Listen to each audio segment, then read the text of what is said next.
a lot of members of the Supreme Court getting up there in years, it's quite possible you'll have 2-3 appointments, and this was a topic that was batted around by the candidates. Yeah, in the last Democratic debate, Hillary Clinton said the next president is going to be choosing the 3 new Supreme Court justices. Yeah, well, how does she know? That's what is she said. going to have 3 knocked off? Just like, the sky is blue, and this is a very important election cycle because the next president is going to choose that. Well, it is important. It is important. But again, just to take one step back, how important was Antonin Scalia? We don't have our individual Second Amendment rights. We don't get to exercise them in Chicago without Antonin Scalia. Just for example, the Heller versus the D.C. versus Heller decision in 2008, which was the first case to establish the Second Amendment as an individual right. The majority opinion authored by Scalia. That ultimately gave way to the McDonald case, which extended the holding in the D.C. case to the city of Chicago. That's how important he was. That was his that was his biggest victory. But what do you think was his most stinging defeat? Was it abortion? Was it he wanted to always overturn Roe versus Wade? I don't think there were defeats. There's never a defeat when you stand for what is right and you argue it as brilliantly as Antonin Scalia did.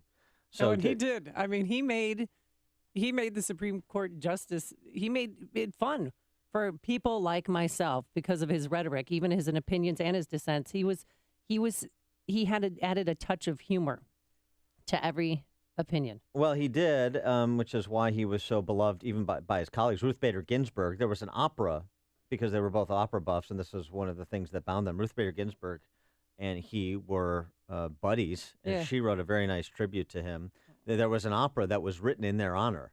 Oh, I'll get to that in a second. But just in terms of the cases, some of the highlights, the dissent in Obergefell, the redefinition of marriage case, where he used that was one of them. And is this the Argo Bargle? No, that was the Defensive Marriage Act. The jiggery pokery was the Obamacare, was King v. King v. Burwell. The marriage case, though, not only did he argue, did he offer a very persuasive dissent in that case, he actually predicted a decade earlier that this was coming when the court ruled as they did in Texas v. Johnson. Okay, you just opened the door. And when you open Pandora's box, very difficult to close it. And that's precisely what happened, where the court subsumes the role of the legislature. The dissenting opinion in the Obamacare case I just referenced, he wrote the majority opinion in Citizens United, which changed the nature of political spending and campaigns, the Heller decision, and of course he wrote the dissenting opinion in Planned Parenthood v. Casey, a ruling in which Roe v. Wade was upheld. But I want to go to something, if I can, just to indulge me on this. It's a little wonky and all that, but this is one of the most important men of our lifetime. So I think he deserves a little bit of time. I was looking at this over the weekend, his book from 2004, Scalia Dissents, which is excellent, covers a range of topics, kind of lays out his views and from whence they come on a range of topics that have been before the court. And he, in the epilogue, he writes, Scalia's America. In Scalia's America, freedom, democracy, and diversity would flourish. Freedom would be enhanced as the court stood firm for protection of the basic liberties enumerated in the Bill of Rights. To the extent that those core freedoms had been weakened by recent court decisions, they would be restored to their original meaning and protected against the shifting winds of public opinion. Americans would be free to criticize their politicians and government, no matter whether that criticism takes a symbolic form, such as burning an American flag, or more traditional forms, such as joining with fellow citizens to discuss the record of a candidate for political office. In addition, taxpaying Americans would have greater freedom to establish through their elected representatives rules governing the use of their tax dollars on federal art programs and the like. He goes on to explain what freedom of religion would look like in Scalia's America as it differs from the America he was writing about in 2004, and certainly the America that exists in 2016. But it is eloquent as Scalia was. It is true to his originalist philosophy, as Scalia always was. And among his great observations that I like to recall is Scalia in defense of his originalism, the Constitution is a statue. It's not this living document. Without the Constitution, all you have is a judge's opinions. That's true. And that's what we have today. I mean, that's what the Obergefell decision was. Anthony Kennedy's personal opinion, no constitutional basis. And this is where Scalia set himself apart from the justices of his era and, frankly, most of the last 230 years of this country's existence. And I always seem to dodge the question when people ask him about stepping down. He said, the only thing that would make me walk away is this. I will certainly retire at the time where I perceive that I am not as good as I used to be, that I've lost a step. Yeah, well, unfortunately, he never did. I mean, that's the good news. Obviously, his death is the bad news. This, too, I mean, on some of these controversial moral issues, he wrote a piece 13 years ago called God's Justice and Ours and First Things. This is republished in First Things over the weekend. And he talks about Roe v. Wade, and this is what separates Scalia from so many others. He didn't try and bootstrap his personal opinion into his holdings. He had a judicial philosophy, and he pursued it with intellectual vigor and rigor and consistency. This is mainly about capital punishment, but he writes about this. The moral obligation may weigh heavily on the voter and upon the legislator who enacts the law, but a judge, I think, bears no moral guilt for the law society has failed to enact. Thus, my difficulty with Roe v. Wade is a legal rather than a moral one. I do not believe that the Constitution contains a right to abortion. And if a state were to permit abortion on demand, I would and could in good conscience vote against an attempt to invalidate the law for the same reason I vote against the invalidation of laws that forbid abortion on demand, because the Constitution gives the federal government no power over the matter. Scalia was pro-life, as evidenced by his 9 children, yes, and for example. And one of his sons, a Catholic priest. Yeah, that's right, who was going to preside over the funeral mass, I understand. But this is, the Constitution gives the federal government no power over the matter of abortion, and so he would vote to invalidate a law that provided for abortion on demand, as well as one that prohibited at the federal level, because it's not the federal government's role. This is where you get the difference between Scalia and just about everyone else, particularly everyone else in the modern context. Before you see it on TV, share it on Facebook, or read about it in the paper, hear it here first. This is Chicago's Morning Answer on AM 560. The Answer. Coming up, who's on Obama's shortlist to fill Justice Scalia's spot? We'll explain. But first, here is your forecast. Today, it's going to be about 30 degrees. We'll have some sunshine by this afternoon. And then tomorrow, cloudy and cold, a high in the upper 20s. Let's get the travel times. Here's Jim Telemonte. Good morning, Amy. Good morning, Dan. South side of Chicago, there's a house fire, 5600 block of South Morgan, and Morgan is closed off between 56th and 57th. And not too far northeast of there's another house fire reported at 51st and Princeton. That's just west of the Rhine Expressway. Traffic is light on the Rhine and on the other expressways and tollways, this being a holiday for many. There is still a right lane closure on the inbound Rhine north of 87th after an overnight collision, which a car wrapped around a utility pole. The right lane remains blocked for an ongoing police investigation. At Huntley, there's a crash reported 47 at Cruz. Elsewhere, major roads are looking good in terms of traffic volume. It's light, but there's still some lingering snows, some freezing mist and fog, so there are slick spots. There have been a number of crashes, so be careful. Jim Talamonte, ChicagoRadioDeals.com, Traffic Center. Christmas and the New Year are over. It's time to think a little about yourself. Maybe treat yourself to a MyPillow. I'm Joe Walsh, and I have slept better for years with MyPillow. If you've procrastinated, don't put it off. MyPillow is a premium pillow with 4 different loft levels that's customized to your individual preference. And for my listeners who use the promo code Joe, you'll get 2 MyPillows for the price of 1. It's MyPillow's best offer offer. It's so important. Get a great night's sleep. MyPillow helps with snoring, headaches, neck pain, insomnia, and allergies. Plus, it's washable, keeps its shape, and gives you support where you need it most. That's why it's the official pillow of the National Sleep Foundation. For this 2 for the price of 1 offer, visit mypillow.com or call 1-800-489-0201 and use that promo code Joe. Do it now, 1-800-489-0201 or online at mypillow.com. Promo code Joe, 1-800-489-0201. Everywhere you go, the threat looms. It follows you no matter what you do. The longer you avoid the IRS and the financial difficulties you're going through, the closer they get to you.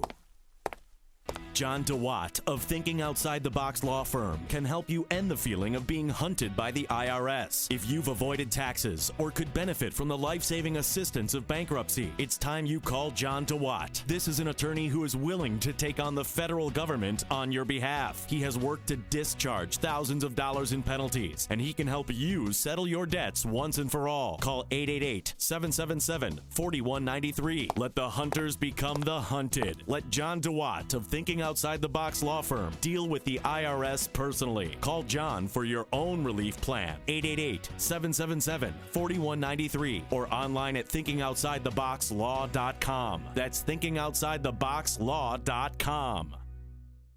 If your company needs custom metal fabrication products, then you should know AM 560 Feed the Children business benefactor Lockport Steel Fabricators. For over 7 decades, from the smallest project to major commercial construction, Lockport Steel's family of companies has excelled at manufacturing a diverse product mix, including structural steel, miscellaneous metals, aluminum extrusions, and more. Imagine the peace of mind knowing you're working with a national company that's AISC certified right here in Chicagoland. Customers know Lockport Steel focuses on getting your job done right, on time, and to exact needs and specs. Immediate turnaround service is also available. Discover why all types of major industries, including oil and gas, power generation, telecommunications, store fixtures, and commercial construction companies, trust Lockport Steel to make it happen for them. Visit lockportsteel.com or call Greg Radecki today at 815-927-4401 for a no-obligation quote and consultation. Lockport Steel Fabricators, making it happen. That's lockportsteel.com.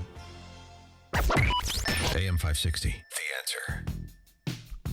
Dan and Amy talking Antonin Scalia, who said, what is a modern interpretation of the Constitution? Halfway between what it really means and what you'd like it to mean? Oh, man, is he going to be missed? Justice Antonin Scalia, dead at the age of 79, of course, passed away on Saturday night, appointed and then confirmed in 1986 to the High Court, appointed by Reagan, or nominated by Reagan and confirmed in 86. Last 30 years of brilliant jurisprudence. And it's interesting now that we transition because what is going to happen, there's 2 things what's going to happen. What's going to happen this term, now that we have 8 justices, a 4-4 split, which is what it's perceived to be on many issues. Well, but throw in Anthony Kennedy, he's always a little bit of a wild card. Well, right. So 4-4, but on some issues, right, Anthony Obergefell comes to mind, for example. He is a wild card. And so if there is those 4-4 votes, the lower court's ruling holds. Stands. Yep. So, for example, there are important cases, Little Sisters of the Poor case on Obamacare and the contraception mandate. Friedrichs v. California, the forced union dues, that's the teacher in California. That probably goes away in terms of it looked like it was going to be potentially 5 justices to rule, and that would substantially change the landscape of public sector unionization in this country. Well, it looks like the public sector unions are going to dodge a bullet, in addition to the Texas abortion case, the restrictions on abortion in Texas, 24-week limitation, for example. That was to be taken up this term. Where does the court fall on that? Obviously, it looks like that probably, it's not clear. That's not clear. That one's not clear. That actually is one of those wild cards you're talking about with Anthony Kennedy, where it could go 5-3 and those restrictions could be overturned. I have a feeling that's going to happen. Yeah, that's certainly plausible. I've been predicting wrong before. But you know what? One thing that I loved about Scalia, and I spoke with my kid's grandfather, who's a federal judge, worked in D.C., a liberal, but he absolutely loved Scalia. He said, Amy, he was so bombastic, even in his opinions and his dissents, that he made law fun. He made us all want to read his opinions because you never know what he was going to say. And he didn't agree with all of opinions, but he said that he never used the context of the Constitution to impose his own political agenda. And he said that's what right. people loved and respected about him the most. An originalist, truly, not just saying it, No, not just one of those. yeah. It's like he lived it, he wrote it. Tom and Schaumburg. I'm sure the Democrats would like everybody to believe the court is 4-4, but unless I'm mistaken, it was Roberts that gave us Obamacare. It was Kennedy that gave us gay marriage. I only see two conservatives on this bench, and that would be Alito and Thomas. Yeah, well, thanks for the call, Tom. I mean, there's an argument to be made there. Roberts has been pretty good on issues not named Obamacare, but Did you hear? fair point. I don't want to ruin your day even more, but did you hear who's on Obama's short list? Because this was new from yesterday when I woke up at 2 o'clock this morning. Well, Loretta Lynch is on his short list. Oh, come on. I'm not. It's that's what they said. clear I mean, who this is going to be. It's going to be Garland? The only question is, will it be Barack or Michelle? Oh, right. He's going to be like a Blagojevich. He might appoint himself to it. He's got this thing, and it's effing golden. You're listening to Chicago's Morning Answer with Dan Proft and Amy Jacobson on AM 560. The Answer. My cholesterol's come down from 270 to 215. So I know this stuff is working, and I'm happy. I feel good. I don't eat enough vegetables, and I don't have any guilt now. It's a very good product, and it's the reason I came to find the company in the first place was it was difficult to find like a truly pure fruit and vegetable supplement. I don't like to take synthetic isolates. I don't ever do that. After a lot of Googling, I came up on your company's website and called and found out some more information, and it was very, very good. I love how when you open up the bottle, the capsule is so fragrant. It smells like fresh fruits and vegetables. Good health is only a phone call away. What are you waiting for? Don't miss your opportunity to get a free month supply of Balance of Nature. Call 1-800-2468-751. That's 1-800-2468-751. Or go online to balanceofnature.com. Use promo code CHICAGO. ChicagoRadioDeals.com makes it easy for you to get fit with these exclusive deals from MFC Sports Performance in Darien. It seems like everyone has a kid who participates in school or club sports. Well, these kids could benefit from strength and endurance training, which is why MFC Sports Performance in Darien is offering a deal on open ground training for your child. This $99 deal is only $50 for an 8-session package. Wow. Get in on the action yourself. MSC has another 8-session deal for adult boot camp fitness training, a $79 value for $40. Hey, need time for yourself? Well, visit the Primal Ocean Salt Cave in LaGrange. Your stress begins to disappear when you step into the pink Himalayan salt cave. Experience with an array of packages, which all include a salt cave session and either an aqua massage or aquascape or ionic detox foot bath session. These amazing packages, normally $65, only $40 I should say, at ChicagoRadioDeals.com. AM 560. The Answer. Did you watch the debate? I did. Let's talk about what some of the candidates had to say about Scalia's passing and the prospect of a successor, the appointment, should it happen or not. In addition to that, what was that old drunk guy doing on stage during the debate? One? Kasich? Yeah. Winners and losers, because I think Donald Trump is toast. We'll talk about it, but first let's go back into the newsroom, and here is Dave Stewartson for Mike Scott. Thanks, Amy. Good morning. Dan, hundreds turned out yesterday to remember the family found murdered earlier this month inside a Gage Park home. The father of the two youngest victims, Cruz, was emotional as he talked through a translator. He says that Chicago has been his hometown, because Chicago has gave him his family, and Chicago has taken away his family, and he is taking them with him to Mexico. Loved ones mourned the 6 members of the Martinez family while attending their funeral at St. Gall Catholic Church. Police have made no arrests in the case. 2 men killed, at least 5 others injured in shootings yesterday. About 10:50 yesterday morning, 2 men were found fatally shot in an apartment in Bronzeville. Those victims, aged 25 and 26, were pronounced dead at the scene. No other information about the crime available. The White House says a Supreme Court nomination is coming.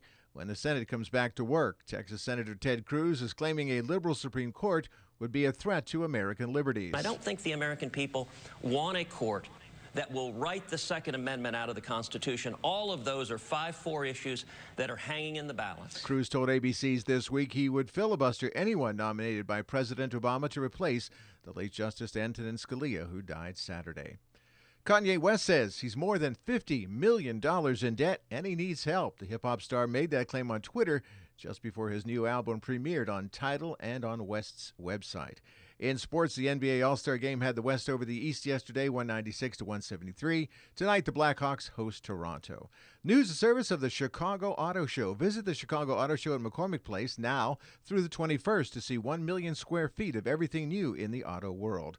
Log on to ChicagoAutoShow.com for discount ticket deals and download the Auto Show app for a chance to win a new Buick Encore. AM 560 News Time 5:33. How bad's the traffic? We'll have the answer in 2 minutes on AM 560 The Answer. Mike Gallagher recognizes the desperation of the Hillary campaign. Madeleine Albright has an opinion for those who don't vote for Hillary Rodham Clinton. Just remember, there's a special place in hell for women who don't help each other. I see. Okay. I think Democrats are a little bit desperate about Hillary Clinton. The Mike Gallagher Show. Weekdays at 9, right before Dennis Prager at 11 on AM 560. The Answer. See the nation's largest auto show at McCormick Place now through the 21st. Log on to ChicagoAutoShow.com for details and download the Auto Show app. I wish I could fall asleep. Jennifer had a stressful day, and now her mind is spinning at bedtime. I have a big day tomorrow. It's time for Unisom Sleep Minis. The tiny capsules are non-habit forming and work fast. They're the little help busy people need to get a good night's sleep and wake recharged. Good night. Unisom Sleep Minis. A stressful day deserves a restful night. Use as directed. Active ingredient diphenhydramine hydrochloride. Hansel and Gretel left breadcrumbs on the trail to help find their way back home. You leave breadcrumbs when you use public Wi-Fi, shop online, or give out your social security number. At LifeLock, we can detect signs that someone picked up your breadcrumbs to take what's yours. Unlike free credit monitoring, we have a resolution staff to help fix messy identity fraud problems. No one can prevent all identity theft or monitor all transactions at all businesses. Plans start at $9.99 a month. Go to LifeLock.com and get 10% off with promo code NEWS. At 5:35, let's check the roads from the ChicagoRadioDeals.com Traffic Center. Here's Jim Talamonte. Thanks, David. There's been some freezing fog and mist and drizzle throughout the Chicago area on top of last night's snow, so allow plenty of extra time in following distance. Traffic volume is generally light, it's being a holiday for many, but there have been a few crashes and issues, and the worst of them was on the inbound Ryan north of 87th. The right lane remains blocked for an ongoing investigation into that overnight crash, and delays start on I-57 around Holstead and Bishop Ford around 103rd. And those delays continue up onto the Rhine to just north of 87th Street. The other expressways and tollways have no delays or crashes to report right now. There's a collision in Huntley at 47 and Cruz. South side, Morgan is closed between 56th and 57th due to a house fire. And there's another house fire not far northeast of there at 51st and Princeton, just west of the Rhine. Traffic is a service of Illinois Partners for Clean Air. Why stress over icy roads, traffic, and parking? Public transit gives you flexibility. Get on board with saving time, money, and improving air quality. Learn to breathe easy and save easy with Illinois Partners for Clean Air at cleantheair.org. Traffic answers when you need them most. I'm Jim Talamonte at AM 560, The Answer. More of Chicago's Morning Answers next, but now your forecast, a service of aircomfort.com. 80 years of quality mechanical solutions for your business. Mostly cloudy, not as cold tonight. Watch for some freezing drizzle, a high of 34. Partly cloudy tonight, low 22. Right now, it's 19 degrees at O'Hare. Next, news, 6 o'clock. Continuous coverage of the latest news, traffic, and weather at 560theanswer.com. Now, more of Chicago's Morning Answer on AM 560, The Answer. This hourly segment is brought to you by Autumn Leaves Memory Care Communities, now open in Glen Ellen. Take a virtual tour at autumnleaves.com. If you're talking about it, I'll be talking about it. Dennis Prager here. Join me this morning at 11, right here on AM 560, The Answer. Dan and Amy, good morning. Is Donald Trump the Milli Vanilli of politics, as one Kareem Abdul-Jabbar, whose real name, Amy, is? Jerry Rivers? Oh, no, that's Yes. Geraldo Rivera. Yes. His real name is Lou Colorling? Lou Colorling. Nope. No, that's close. Cloverlang. Lou Clubber Lou Lang. Clubber Lang. Yeah, the Mr. T. Mr. T from Rocky, yeah. Yeah. No, it's Lou Alcindor. Lou Alcindor. Yeah, thank you. Thank you for answering your own question. Well, you're welcome. No, really. Thanks for coming to work today. Milli Vanilli of politics, Kareem Abdul-Jabbar writes in this open letter to Trump supporters, hear me out before you vote, in the Washington Post. It's really quite something, as was the debate last Saturday night, It started off real nice when they, had a moment of silence for Justice Scalia, and they all agreed that Obama shouldn't be choosing the next Supreme Court justice, and then it got ugly. They did, and the question is, I thought Donald Trump in the first half an hour had a core meltdown. I thought he was, this is, to some extent, we've seen examples of this, but not in such a compressed time frame. He was brutish.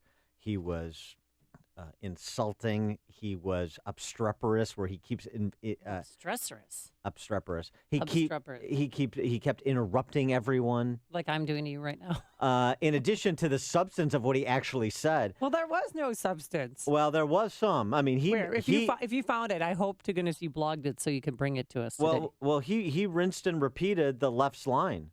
Bush lied and people died. I don't know how you spin out of that. But before we get there, we were talking about Scalia, of course. And I wanted this exchange between Cruz and Trump over the next, over the appointment of Supreme Court justices, the nomination of Supreme Court justices, of course, with Senate confirmation. And we'll get to John Dickerson in a minute, and too. how he has that job, I have no idea. He was a disgrace. He was a disgrace. Because you've been telling me that he's been really bad, and I thought, because I see him occasionally, but to sit and watch him for 2 hours, he must have paid somebody for that position. Yeah, he's a hack. He's a left-wing hack. And, well, it actually started, it began at the beginning. Is that how that works? Which is where it always should begin. Dickerson, this exchange, I want to get to Cruz and Trump, but Dickerson at the beginning, the history of Supreme Court nominations and appointments, including recess appointments, and the argument back and forth with Ted Cruz. Listen to this. He had his Candy Crawley moment very early, did John Dickerson. Cruz, the Constitution says the president shall appoint with advice and consent from the Senate, just to clear that up. So he has the constitutional power. But you don't think he should. Where do you set that date if you're president? Does it begin in election year, in December, November, September?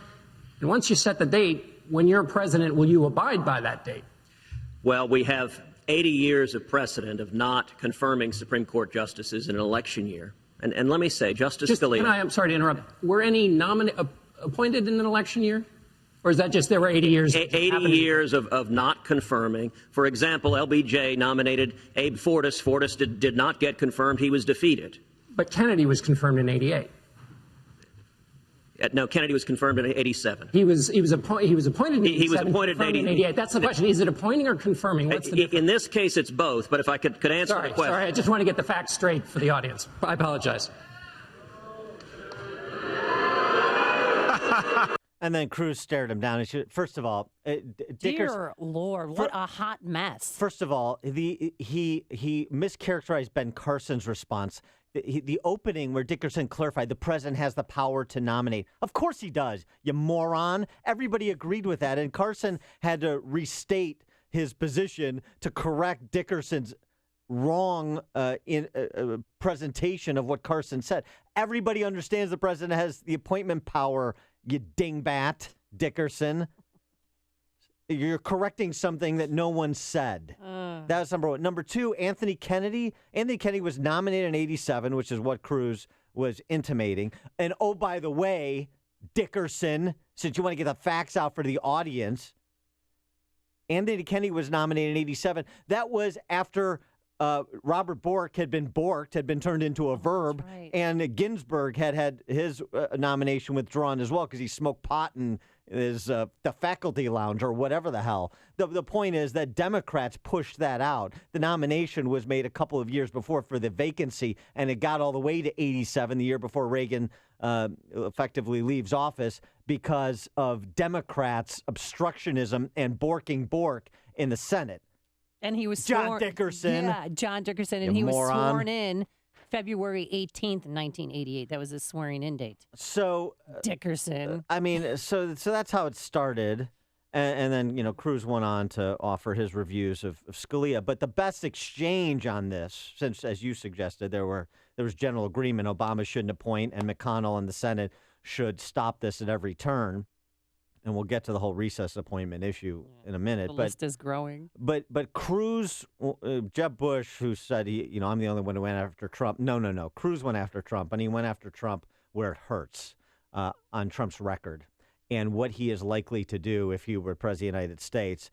And it started here. You know, flexibility is a good thing, but you shouldn't be flexible on core principles. I like Donald. He is an amazing entertainer. But his policies for most of his life... Thank you very much. I appreciate it. For most of his life, his policies have been very, very liberal. For most of his life, he has described himself as very pro-choice and as a supporter of partial birth abortion. Right now, today, as a candidate, he supports federal taxpayer funding for Planned Parenthood. I disagree with him on that. That's a matter of principle, and I'll tell you... You are the single biggest liar. You probably are worse than Jeb Bush. You are the single biggest liar. All right. This guy lied. Let me just tell you, this guy lied about Ben Carson when he took votes away from Ben Carson in Iowa, and he just continues. And today we had robocalls saying Donald Trump is not going to run in South Carolina, where I'm leading by a lot. I'm not going to run. Vote for Ted Cruz. This is the same thing he did to Ben Carson. This guy will say anything. Nasty guy. Now I know why he doesn't have one endorsement from any of his colleagues. All right, John, I Senator get to Cruz, pick respond. from the buffet there. He's a nasty guy. I will say it is fairly remarkable to see Donald defending Ben after he called him pathological and compared him to a child molester, both of which were offensive and wrong. I mean, you can't get anything past Ted Cruz. He is smart. He's the smartest person on the stage, but he buried Donald Trump. And I think all the other candidates, they're doing what they can to try and end his campaign because there's no there. I mean, Ted Cruz is a nasty guy. Is Donald Trump a nasty guy? Cruz, yeah. Cruz was allowed to circle back. There was a little Marco Rubio interregnum here, but then Cruz is able to circle back to make his argument about Trump and Supreme Court justices. This is an important point. The reason principle matters, sadly, was illustrated by the first questions today. The next president is going to appoint 1, 2, 3, 4 Supreme Court justices. If Donald Trump is president, he will appoint liberals. If Donald Trump is president, your Second Amendment will go away. Hold on.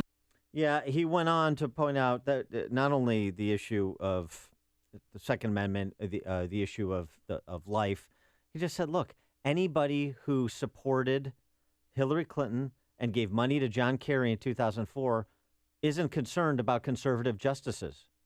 And he's right. Ted Cruz is absolutely right. How do you give money to John Kerry in 2004 and say you're concerned about the kind of Supreme Court appointees a president's going to make? You're not. Well, and also, too, he gave money, tens of thousands of dollars to the Clinton Foundation.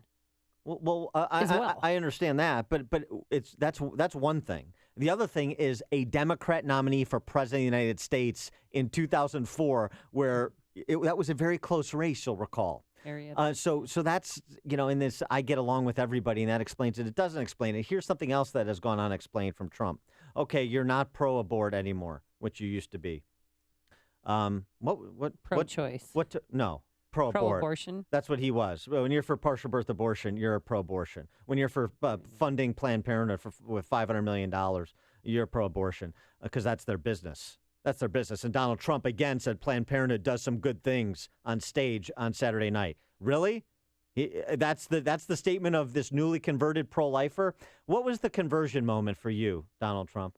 Well, when did the epiphany occur where you moved from a extreme left position on abortion to now being pro-life. When did that occur? I want to hear the conversion story. But no one's on ever that asked issue, him that question. Well, I understand. That's why I'm That's why saying. you need to reach out to him. You need to find him and ask him that question. Yes. When did the conversion, when did the epiphany take place where you decided, you know what? I am pro-life. Well, on all these issues, I want to understand, as somebody who was so far left on guns, assault weapon ban, all these other, what was the basis of the conversion to the position you now hold? Or is it, as Kareem Abdul-Jabbar said, you're the Milli Vanilli of politics? You see a market opportunity and you're parroting what you think you need to parrot in order to appeal. Maybe that's it. I mean, even on immigration. I'm telling you, we're all getting hoodwinked here. This is all planned. The whole Trump's candidacy. He worked with the Clintons on this. I really think that they inspired him to run. Well, I'm not doing. I don't buy the you don't buy that conspiracy either. theory. He's too much of an egomaniac. He's going to do this however he wants to do it. But why can't this be explained? Even on immigration, as I was getting to, I mean, he was for amnesty before he's Mr. Build the Wall and don't let Muslims in. Here's what he did. Here's what I think Trump did. He took such outlandish positions and presented them in such a incendiary way that it represented a clean break from the Donald Trump of the last 40 years. And people bought that clean break. Some people are buying that clean break. Some people are. And they're suggesting that Donald Trump has moved the right way to be the right guy at the right time to do what no one else can do. That's essentially the argument. And frankly, he's appealing to a lot of people who are not ideological, who have no philosophical foundation. What did you call them? Non-intelligent conservatives? No. Not non-intelligent. Non-intellectual. Excuse me. Non-intellectual. They live conservative lives, and I don't denigrate them. No, you I'm not don't, disparaging them. But what I'm saying is they come from a different place, and they're buying this flim-flam man's flim-flam. And I think you have to watch very closely what happened on Saturday night. Some of the positions he took, and we haven't even gotten to his 9/11 rant, which we're going to get to. Yeah, I think he's toast. And you tell me, this is your guy? This is the guy that you forget all the other candidates. This is the guy you trust to do the things he says he's going to do, despite the last 40 years of his actual conduct as well as his rhetoric. 312-642-5600. Take your calls. This is the morning show more Chicago radio listeners are choosing. This is Chicago's Morning Answer on AM 560. The Answer. Grab a line, 312-642-5600. Your forecast for today, the numbers are going to be pretty high. We're going to start off with 19 degrees right now and some drizzle in places, freezing drizzle. Otherwise, partly cloudy by this afternoon, a high of 35 degrees. And tomorrow, light snow shower, 1 to 2 inches, and a high of 37 degrees. Travel times, any sticky spots on the roadways? Here's Jim Telemonte. There are, Amy and Dan, good morning, but things are generally lighter than usual, this being a holiday for many. But right now we see delays on inbound I-57 and the Bishop Ford Freeway due to an earlier crash on the inbound Rye north of 87th, a major overnight crash, actually. The right lane has just reopened, but we still have delays. The inbound side of I-57 and the Bishop Ford, they're both running about 22 minutes from I-80 to the merge, and the Ryan has delays from that point to north of 87th and also from Cermak into downtown, about 22 minutes, 95th to downtown. Inbound Stevenson has a slight delay, Pulaski to Kedzie. Westbound 190 at O'Hare. It's slow from before the Tri-State, the terminal area at the airport. Jim Talamonte, ChicagoRadioDeals.com, Traffic Center. Oh, it's so sticky. The cold and snow has set in, isn't it? Wouldn't it be nice to get out of town and escape with us to Los Cabos, Mexico? We're heading there April 2nd through April 9th, Saturday to Saturday. Our trip is presented by Dermatology and Plastic Surgery Associates and by Artistic Dentistry. Now, the exclusive Apple Vacations price has expired, but there's still room. So if you want to join us in Cabo, you need to book your trip today. We're staying at the beautiful Secrets Puerto Los Cabos Golf and Spa Resort. Adults only, all-inclusive, all-suites resort. Top-of-the-line amenities. The rooms are well-appointed. Every room has an ocean view. There's 8 restaurants, 4 bars, 2 golf courses on the property, so you don't have to take a cab to go golfing. Just simply walk outside the front doors. There's 2 swimming pools and 3 miles of pristine beaches. You're going to want to go with us on this trip. So book your trip today. Visit 560theanswer.com. keyword escape. That's 560theanswer.com, keyword escape, and start packing. Hey, if you're a car enthusiast who appreciates the joy of driving a high-end performance car or never lost your passion for classic or modern muscle cars, you need to know about this Feed the Children business benefit. While Donald Trump was building a reality TV show, provides car lovers with the highest quality service and performance products available. And Comet can save you money on quality service for your pride and joy. Hey, if you own a late model European while Donald Trump was building a reality TV show, my brother was building a security apparatus to keep us safe, and I'm proud of what he did. And he's had the gall to go after World Trade Center came down during my mother.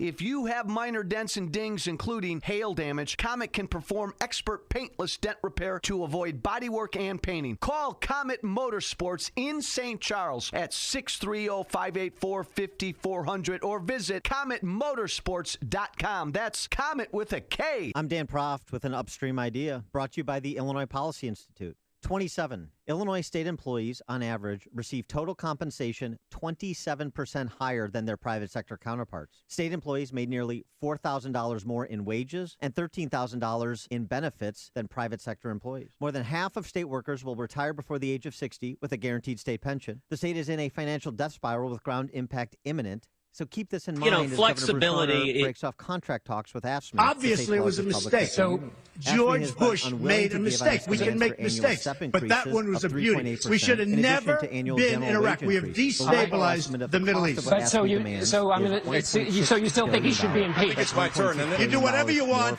You call it whatever you want. I want to tell you, they lied. They said there were weapons of mass destruction. There were none, and they knew there were none. There were no weapons of mass destruction. All right. We'll have to find out if that's true. For more Upstream ideas, visit upstream-ideas.com. I'm Dan Proft.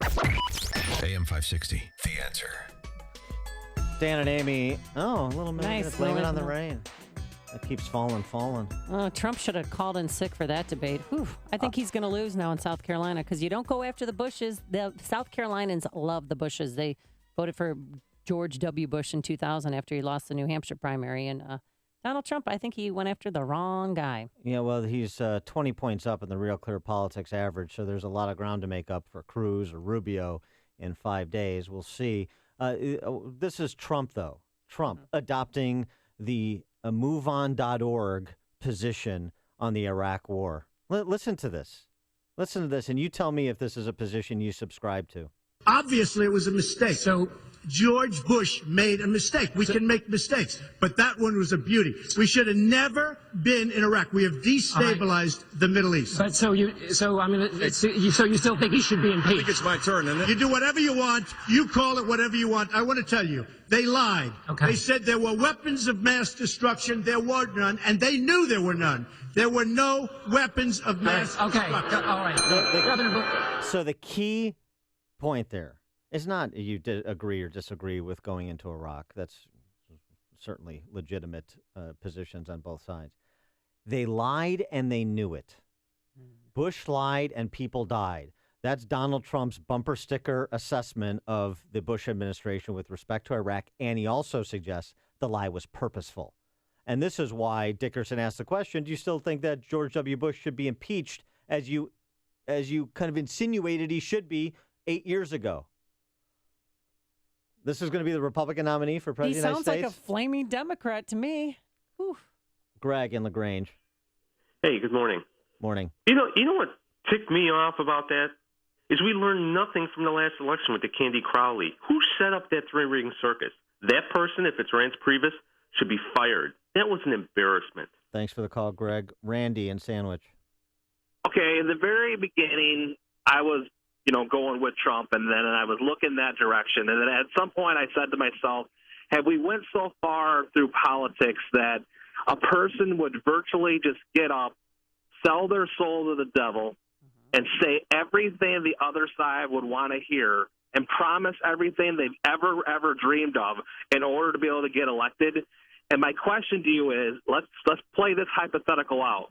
If he gets elected, and does the complete opposite and does everything that he wants to do, how does this man stand in front of all of us after telling everything that we've ever wanted him to do, and he decides, I'm going to go a different way? How does he do that? Then play that scenario out for me. I'll play that scenario out. Thanks for the call, Randy. I'll play that scenario out for you after the news, but I'll suggest that much of what that scenario includes, we've seen in the last 7 years of President Obama. President Obama talked like a moderate, and he's governed like a radical leftist. Change in the market shouldn't be a surprise to anyone. In fact, since World War II, we've seen a correction on average about once every 18 months. That's why Arlington Capital Management developed proprietary tools that help them to see what's beyond your investment horizon. Like an experienced ship captain uses tools to avoid stormy weather, Arlington Capital Management uses tools to guide you through market corrections before it's too late and help us decide when to capitalize on opportunity. Call Arlington Capital Management today at 855-471-5796 to learn how their active management systems can help you. Each day, they actively explore the market, our economy, and all the variables that affect your investments. Stormy markets never cloud their vision. The professionals at Arlington Capital Management use their tools and experience to guide them. Call Arlington Capital Management today at 855-471-5796 for a financial review. The number again is 855-471-5796 or learn more at arlington-capital.com. Turnkey IT is a name you've come to know and trust on AM 560. Turnkey IT provides small businesses with IT resources that are normally reserved for Fortune 500 companies. They provide world-class network installations and ongoing IT support for fixed monthly rates based on the size of your network. In fact, Turnkey IT has a program that fits the needs of your business. Turnkey IT understands your business matters, and that keeping you focused on it makes all the difference in the world. Best of all, their service can save you time and money. Turnkey IT can give you the peace of mind that backups are being executed, email is always available, files are secure, and you've got someone to call when you need help. Turnkey IT has people who are professional, friendly, on time, and a live person even answers the phone 24 hours a day. So visit turnkey.pro today for a plan that fits your needs. That's turnkey.pro. Chicago winters are brutal. But when you're homeless, they can be life-threatening. At 54, Trudy fell on hard times and ended up living on the streets. On cold winter nights, Trudy says the trick was to sleep on empty milk cartons to keep her body from freezing on the frozen ground. Well, thankfully, Trudy found Franciscan Outreach. Franciscan Outreach provides people who are homeless with hot meals, a warm bed, access to health care, and the support needed to improve their lives. Today, with the help of Franciscan Outreach, Trudy is employed, has permanent housing, and sleeps in her own warm bed on cold winter nights. Please find a home in your heart for those who are homeless. Visit franoutreach.org to find out how you can help. Your gift will help improve the lives of hundreds of people like Trudy every day. franoutreach.org. Make a difference today. Coming up on Chicago's Morning Answer. Should a Cleveland sports radio talk show host have been fired for criticizing the female coach of the Buffalo Bills? You got that? Okay. The new female. There's not a lot of female coaches. A sports radio host played the gender card and he got fired. Should he have been at 6:06? But first, into the newsroom we go. Here's Dave Stewart, who's in for Mike Scott. Thanks, Amy. One of the stories we're watching, blowing snow and freezing fog making driving difficult. But right now, it's time for a Fox News update on WIND Chicago. Fox News Radio. I'm Dave Anthony. An autopsy was not considered necessary. Investigators have determined Antonin Scalia died of natural causes, and the Supreme Court justice's body was flown overnight from Texas, where he was found Saturday morning, to Virginia. His death is a big deal from Capitol Hill to the campaign trail. Fox's Rachel Sutherland live in Washington. Dave, President Obama is pledging to nominate a successor to the late Justice Scalia in due time, but Senate Republicans are threatening to block any nominee the president sends their way. Presidential candidate and Senator Marco Rubio. The Senate's not going to act, and that's pretty clear, so we can be debating it, but we're not moving forward on it, period. Democratic presidential candidate Bernie Sanders disagrees. President Obama, in my view, should make that nomination. I hope he does it as soon as possible. Senate GOP leader Mitch McConnell is urging Republicans to hold off on confirming a nominee until after President Obama has left the White House. Dave. Rachel, 5 days before the South Carolina Republican primary, W will stump for Jeb.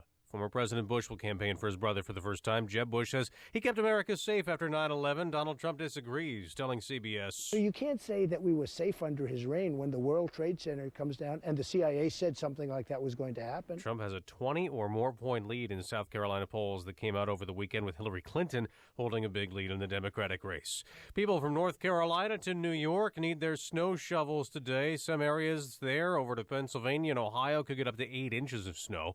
2 weeks before the Oscars, Leonardo DiCaprio wins a British Academy Film Award for Best Actor. His movie The Revenant won Best Picture. I ain't afraid to die anymore. I've done it already. Now, there's a new superhero breaking box office records. Deadpool had a $135 million opening weekend. That's the best opening ever for the month of February and the best ever for an R-rated movie. Fox News Radio. Fair and balanced. Good morning. 19 degrees in Chicago at 6:02 on AM 560. The Answer. I'm David Stewart. Cloudy skies, freezing drizzle today, a high of 34. Blowing snow is causing some hazardous driving this morning for Chicago area commuters, along with freezing fog. IDOT spokesman Gianna Ergos warning drivers to stay out of the way of the plows. And this is important. Don't crowd the plow. A plow driver's vision is restricted, so you see them, but they may not always see you. Heavy snow did fall yesterday afternoon. That's created problems on the road and for air travelers. Parishioners at St. Adalbert in Pilsen reacting with shock and dismay to hear that their parish is being closed in a consolidation of churches in the neighborhood. The Archdiocese cited the high cost of the needed repairs is the reason to close St. Adalbert, a parish-based fundraising effort to collect $3 million to fix the church's iconic towers has gathered only $100,000.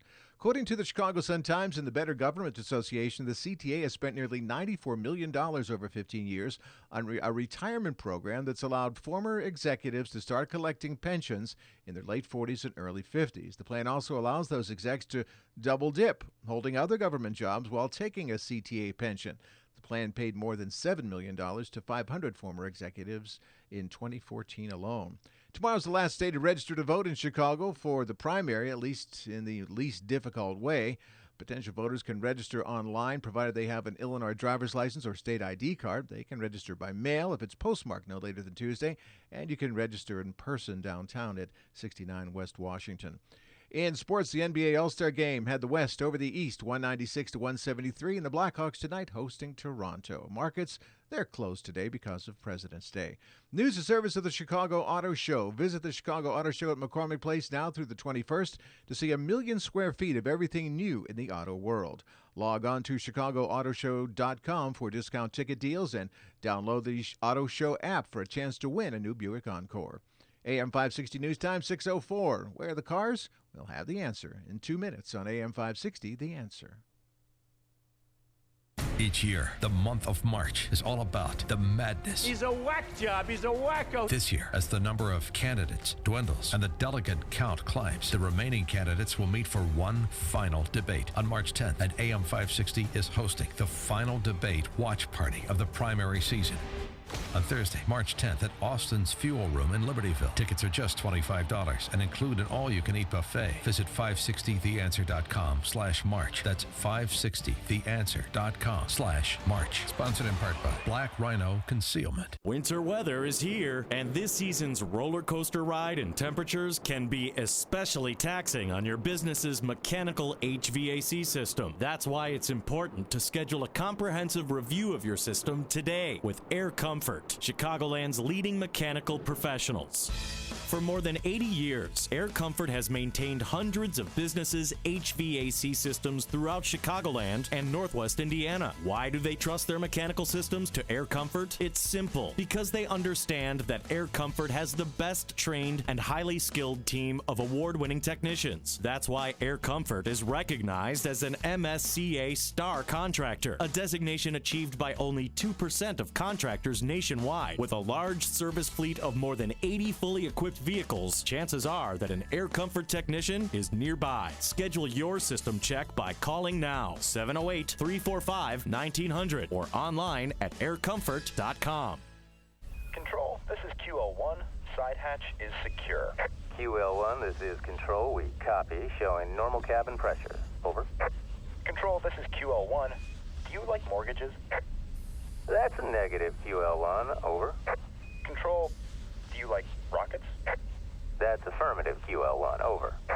Do you like rocket mortgages? I'm listening. Over. Of course you are, Control. Everyone likes rockets. Control, Rocket Mortgage by Quicken Loans is the first on-demand mortgage machine that turns the entire mortgage process into a fast, powerful, completely online experience. Copy that, QL1. I'm going to go ahead and push this button in. 3, 2, 1. Rocket Mortgage at QuickenLoans.com. Push button, get mortgage. Rocket. Visit for cost information and conditions. Equal housing lender. Licensed in all 50 states. NMLSConsumerAccess.org number 3030. At 6:06, let's check the roads from the ChicagoRadioDeals.com Traffic Center. Here's Jim Talamonte. Thanks, David. On the inbound ride, a major overnight crash north of 87 is finally cleared and all lanes have reopened, but there are residual delays along with some traffic building for what should be a lighter than usual rush. But right now on the ride, it's slow from the merge to 79th, from the Stevenson to the Burns Circle, 23 minutes, 95th to downtown, outbound 5 and 15. Those delays inbound extend to I-57 at the Bishop Ford. I-57 about 20 minutes. I-80 to the merge, Bishop Ford 22. The delay starting at 111. The Edens is fine. The Kennedy as well. Westbound 190 has congestion from River Road to the terminal area at O'Hare. And both Chicago airports have a significant number of delays and a small number of cancellations due to weather in Chicago and elsewhere. The Eisenhower is fine. Inbound Stevenson, slow Pulaski to Kedzie and State to Lakeshore Drive. 3 or 4 minutes worth of delays. The tollways look good. Traffic is a service of WesternUnion.com's mobile app. You might be stuck in traffic, but your money shouldn't be. Send money around the world 24/7 with the Western Union mobile app. Download the app and send your money fast. Next time you need to send money quickly, get out of a jam and tap the Western Union app. It's money. Traffic answers when you need them most. I'm Jim Talamonte on AM 560. The Answer. More of Chicago's Morning Answer next, but now your forecast, a service of aircomfort.com. 80 years of quality mechanical solutions for your business. Here's meteorologist Kevin Snyder. Today, a morning flurry or two, otherwise mostly cloudy and not as cold, but watch for some freezing drizzle as well. We'll have a high today of 32. Partly cloudy tonight with a low of 21. I'm Kevin Snyder on AM 560. The Answer. It's 20 at the lakefront, 21 Midway, 19 at O'Hare. Next news, 6:30. Chicago's Morning Answer continues now on AM 560, The Answer. This hourly segment is brought to you by RadioPlumbingDeals.com. Have a plumbing problem? Get the best plumbers in Chicagoland and massive discounts at RadioPlumbingDeals.com. Good morning. Welcome to your Monday morning briefing. Here's what you need to know to start your day. Antonin Nino Scalia was a larger-than-life president on the bench. It is outrageous that Republicans in the Senate and on the campaign trail have already pledged to block any replacement that President Obama nominates. This next election needs to be a referendum on the court. We should not allow a lame duck president to essentially capture the Supreme Court in the waning months of his presidency. This is Chicago's Morning Answer with Dan Proft and Amy Jacobson on AM 560. The Answer.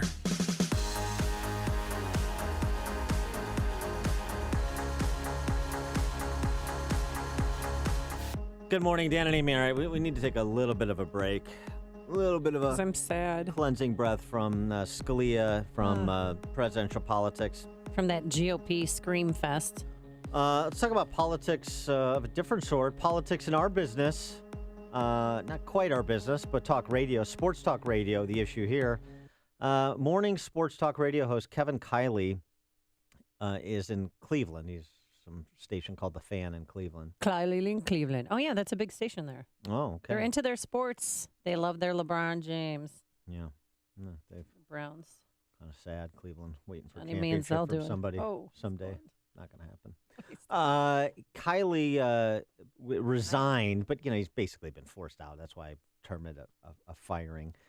He resigned. They probably had this conversation. We don't want to fire you, but can you please quit so we don't feel guilty? All right. My principles, their principles of doing business don't match, Kiley said being on a Sports Extra program, one of the local network affiliates, talking about his employer. And This started last month, I guess, when the Buffalo Bills hired a female assistant coach.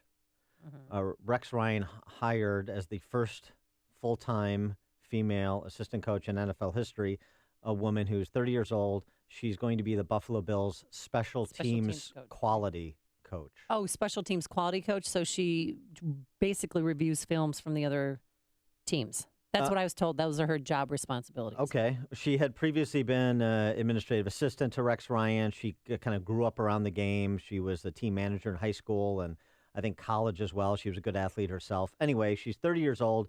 She had worked for Rex Ryan. He elevated her to special teams quality coach for the Buffalo Bills, first ever full-time female coach, as I said. And Kylie, this morning's sports talk radio host, called the hiring, quote-unquote, absurd. He said basically that she was much less qualified than any man would have been for that job who's in the game. And that generated the kind of controversy you expect it would generate in our day and age. And he was shown the door in no uncertain terms. And Kevin Kiley took to the television airwaves to explain his resignation. There's a bigger issue here. Let me get to this issue here. Look, throughout the history of radio and broadcasting, from Orson Welles to Howard Stern, people have stood up for the right to say and the right to argue and the right to make points. And people have lost their jobs and opportunities, and they've been chastised for that, and they've sacrificed. And throughout the history of broadcasting, you have these people. And I have no right to accept censorship. I've never been censored. In 35 years, I've never been censored, and I shouldn't have been censored for this. And I have no right to accept censorship based on what the history of broadcasting is. And nor should you accept censorship ever. You should make sure that the people that are on the radio are telling you the truth as they see it. Now, you can argue with them and you can disagree with them, but don't let the program director, don't let the general manager, don't let some clown in New York tell them what to say, and then you think it's their opinion or what not to say. That's what happened here. Yeah, I'm not letting our program director, our general manager, some of those clowns in New York tell me what to say anymore, thanks to Kevin Kiley. So do you agree with Kevin Kiley? And do you think he should have been fired? 312-642-5600 or forced out. Turnkey.pro answer line 64636DA, Turnkey.pro text line. Now, he had also made other controversial statements. He suggested that female sports reporters shouldn't be allowed to vote for the Pro Football Hall of Fame, for Hall of Famers, or work as an NFL official. So he doesn't. He doesn't like NFL referee. Yeah.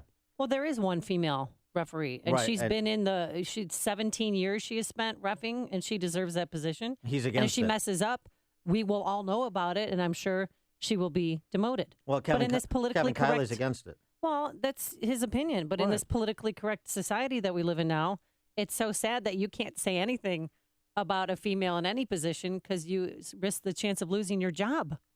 It's very scary. I mean, looking at Catherine Smith, she spent 7 years in the organization. Ryan believes in her. He says she has knowledge and strong commitment to the program, and they're going to try her out in this position. Were other people, more qualified for this position? I don't know. I don't know who else applied.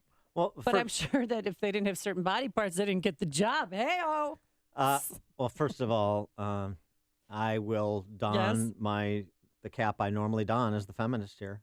Okay, please. Because yeah, I stopped being a feminist a long time ago. Yeah. So here's the thing. Kevin Kiley's statements, should he be allowed to say whatever he was going to say and take his opinion? And I mean, does he have a right to employment with the station? No. I mean, for example, if his statements are leading people to stop tuning into the station, and otherwise they're attracting listeners to his station. Well, I'm suggesting a hypothetical. No, I'm not playing the role of a feminist. I'm saying where your free speech rights and your employer's rights run into conflict. I mean, if you're doing something that damages the show, that damages the brand, that hurts the business, then your employer has a right to intercede, doesn't Right. He or she, yes. But in this case, I don't think that that's happening. Do you? I don't know. I don't know what's happening. I'm just suggesting what the dynamics could be. Should he have to pretend his opinion is something other than it is? No, I don't think so. I think he's right to say people should expect that the radio talk show hosts they listen to, whatever the genre, are giving you their views, unadulterated, unprompted. And then, you disagree, you agree, whatever. You have a discussion about it. He should have advanced the argument by saying she's not qualified for this position because candidate A, B, and C were more qualified. Well, but he didn't do that. He just kind of left it out like, oh, she's not qualified and she doesn't know what she's doing. Well, here's something else. Here's a little learning moment, teachable moment. Yes? So, for example, is a 30-year-old female or 30-year-old male, is a 30-year-old the most qualified person to be on the special teams coaching staff that exists in the NFL or that exists among coaches who would like to coach in the NFL? I tend to doubt it. But here's the thing, and this is something women and feminists may want to consider. Rex Ryan is the head coach. Rex Ryan gets to make personnel decisions. Rex Ryan has trust in her. Rex Ryan wants her in that position. So if she doesn't have all of the credentials that some other potential candidate would have, so what? It's his call. You don't have to hire the most qualified person all the time. You know what part of a qualification is for a particular position? Is trust. And he has built a trust relationship with her over the years. He wants to make that call for his special teams quality coach. So be it.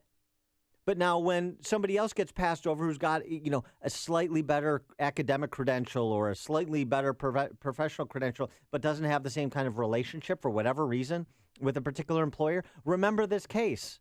Because especially in the private sector, there are intangibles that go into hiring decisions too, whether it's the results of your Wonderlic test or a personal relationship or whatever it may be. So it's not so easy. We're not robots. It's not so easy to just look at a CV and say, this person has the most experience and the most qualifications, therefore that person is by definition the best fit. Maybe the person isn't going to be the best fit because I don't have the same relationship with that person that I have with this person. I haven't built the same trust with that person that I have built with this person. And so this is my call, and I made it. I have no problem with Rex Ryan's decision, but I also have no problem with Kevin Kiley or somebody else saying,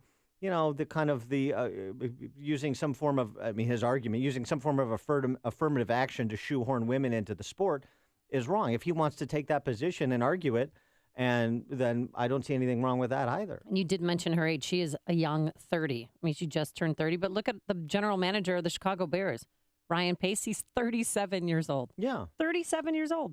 Mike Tomlin, the coach of the Pittsburgh Steelers, I think he won his first Super Bowl before 40. The age is only kind of is one characteristic, and it's not necessarily a determinative one. A lot of it is your work experience, your skill set, the quality of character that you possess. There are all of these other factors. But the question is, should this radio show, the sports talk show host in Cleveland, have been forced out because of it? I don't see what he said was offensive. Doesn't he have a right to the freedom of speech and freedom of expression? The point is, what if you did find it offensive? So be offended and call in and hash it out. Yeah, that's right. Call in 312-642-5600. The stories you need to know to start your day. This is Chicago's Morning Answer on AM 560. The Answer. There's an assistant basketball coach on the San Antonio Spurs, but don't tell Mr. Cleveland about that. Today, your forecast, freezing drizzle to start off your Monday morning, a high of 19 degrees.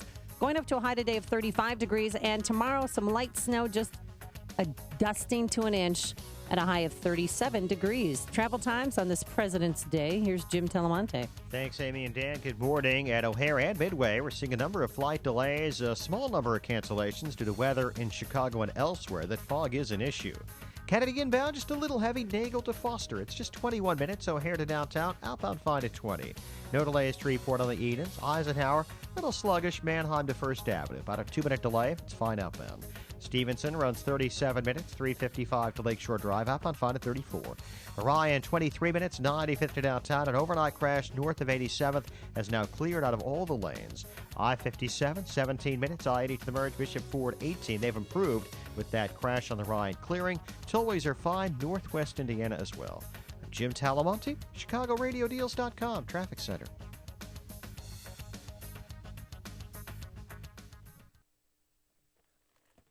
Running a business can be challenging, especially here in Illinois. And you face mountains of regulations on top of mountains of taxes and fees, not to mention new Obamacare requirements. Business owners who manage to survive and thrive deserve to be recognized, and that's exactly what we here at AM 560 The Answer are going to do. This spring, we'll be hitting the road on the AM 560 Business Tour presented by Signature Bank. It's a way for us to celebrate local businesses who are overcoming the odds and succeeding in spite of the many challenges they face. We want to give back to the business community by broadcasting the show live from various locations throughout Chicagoland. Does your business have a great success story? If so, we want to hear about it. Go to 560theanswer.com/business and fill out the brief form to tell us about how you and your business are beating the odds to serve your clients and your community. We'll select several businesses as stops on our AM 560 Business Tour, and we'll broadcast from your location to share your success with our audience. We hope to inspire other business owners and show the world that, yes, you did build that. So go to 560theanswer.com/business to tell us your story, and we may be stopping at your location this spring on the AM 560 Business Tour.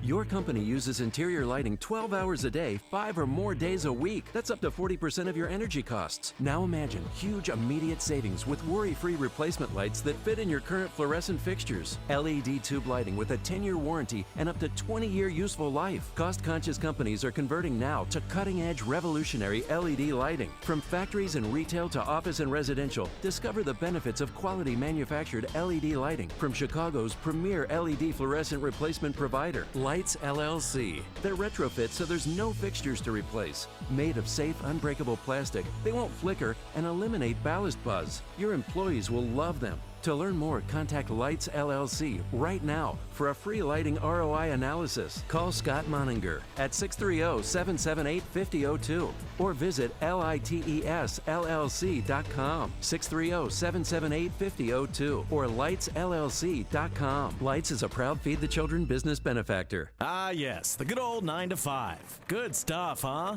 You can almost feel the life force getting sucked right out of you. You've always wanted to be your own boss and take control of your financial future. It's about time you contacted the franchise professional who can guide you to success. Franchising guru Meg Schmitz is your key. She's been a franchise insider for over 25 years and has started and run top-tier businesses of all kinds. She can match you with the franchise opportunity that fits your goals the best. Why would you leave that choice up to the internet? Safe to say that Mr. and Mrs. Google probably won't get to know you the way Meg will. Make an educated decision about buying a gold standard franchise that fits you like a glove. Call Meg Schmitz for your free guide to business ownership at 847-302-2601 or visit goldstandardfranchise.com for more information. Take control of your financial future and be your own franchise boss now. 847-302-2601 or goldstandardfranchise.com. AM 560, The Answer. You got to read that tweet. Dan and Amy, text from 847. We were talking about Rex Ryan, that flap of that Cleveland sportscaster. What if Rex Ryan hired her because she has nice feet? Yeah, it's a That's possibility. good. He does have that foot fetish. It's a little weird and disgusting. Coming up on Chicago's Morning Answer. Oh, wait. What this, am I? This segment. That's what's coming up. Yeah. Where am I? What time is it? What day is it? Nice segue. Thanks you. for teeing me up for this story. And it involves your alma mater. Of course it does. Because this And would never happen at the University of Iowa. no, Mm-hmm, probably not. Northwestern in the news again, and every time Northwestern is in the news, You die a little inside? no, the value of my degree declines a little bit. Where do you have your degree hanging, by the way? Is I it in don't- your washroom or I don't. in the foyer of your mansion? Is Jeeves the butler dusting it off every morning? That's a shameful document. No, I have it hidden away. This story. Northwestern University currently in the midst of a 6-week social justice education program Oh, boy. that is exclusively for whites. What? Whites only That workshop. is discriminatory. A whites only workshop. I'm outraged. The only way to celebrate Black History Month is to do things by Oh, race. that's right. Yeah. Wait, hold on. Wait. Go That's That's why we have Black Lives my Matter head all hurts. month at church. It's Black History Month. Yeah. Okay, now I get it. My head hurts. In Scalia's America, if I can, reading from Scalia's Dissents, please, Northwestern graduates, law faculty, listen up. In Scalia's America, diversity was grown as citizens of every color are treated as individuals and equally. Any law designed to help one race by disadvantaging another would be struck down no matter how well-intentioned. The virtue of equality would not, however, be used to eliminate the benefits of diversity. States and communities that sought to improve educational and social opportunities through single-sex organizations and so forth would be free to do so. That's Scalia's America. Unfortunately, that's not this America, and certainly not Northwestern's America, those left-wing cranks over there.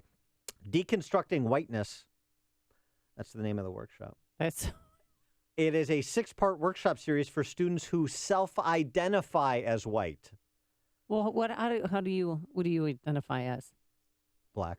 All right. Oh, that's right. According, one of your gubernatorial debates, you said you were born a poor black child on the South Side. That's right. Look at me now. Yeah, you're okay. Yeah. Moving. I'm not going to label you because I don't want to get in trouble. I'm post-label. Okay. Oh, that's right. Yeah, you have a safe space over there. You can't be defined by labels, particularly the conventional labels that you use. 6-part workshop series, and in the 6-part workshop series, it's like the Hotel California. Once you attend, you cannot leave. You have to go to all 6 sessions if you commit to the program. Oh my gosh! I don't know what the punishment is. I guess you're shackled or something. Well, they might not let you leave. Well, right. It seems appropriate for I went to a totalitarian. FairCon conference once, and they would not let me leave. I said, no, I have to go. There's breaking news. I have to leave. Like, well, you can't leave out of this door. This is the men's only door. I'm like, well, watch me be a man. And I just busted out of there. And coming to get me. So just watch your back. Anyway. Be on the lookout for bow-tied Nation of Islam types.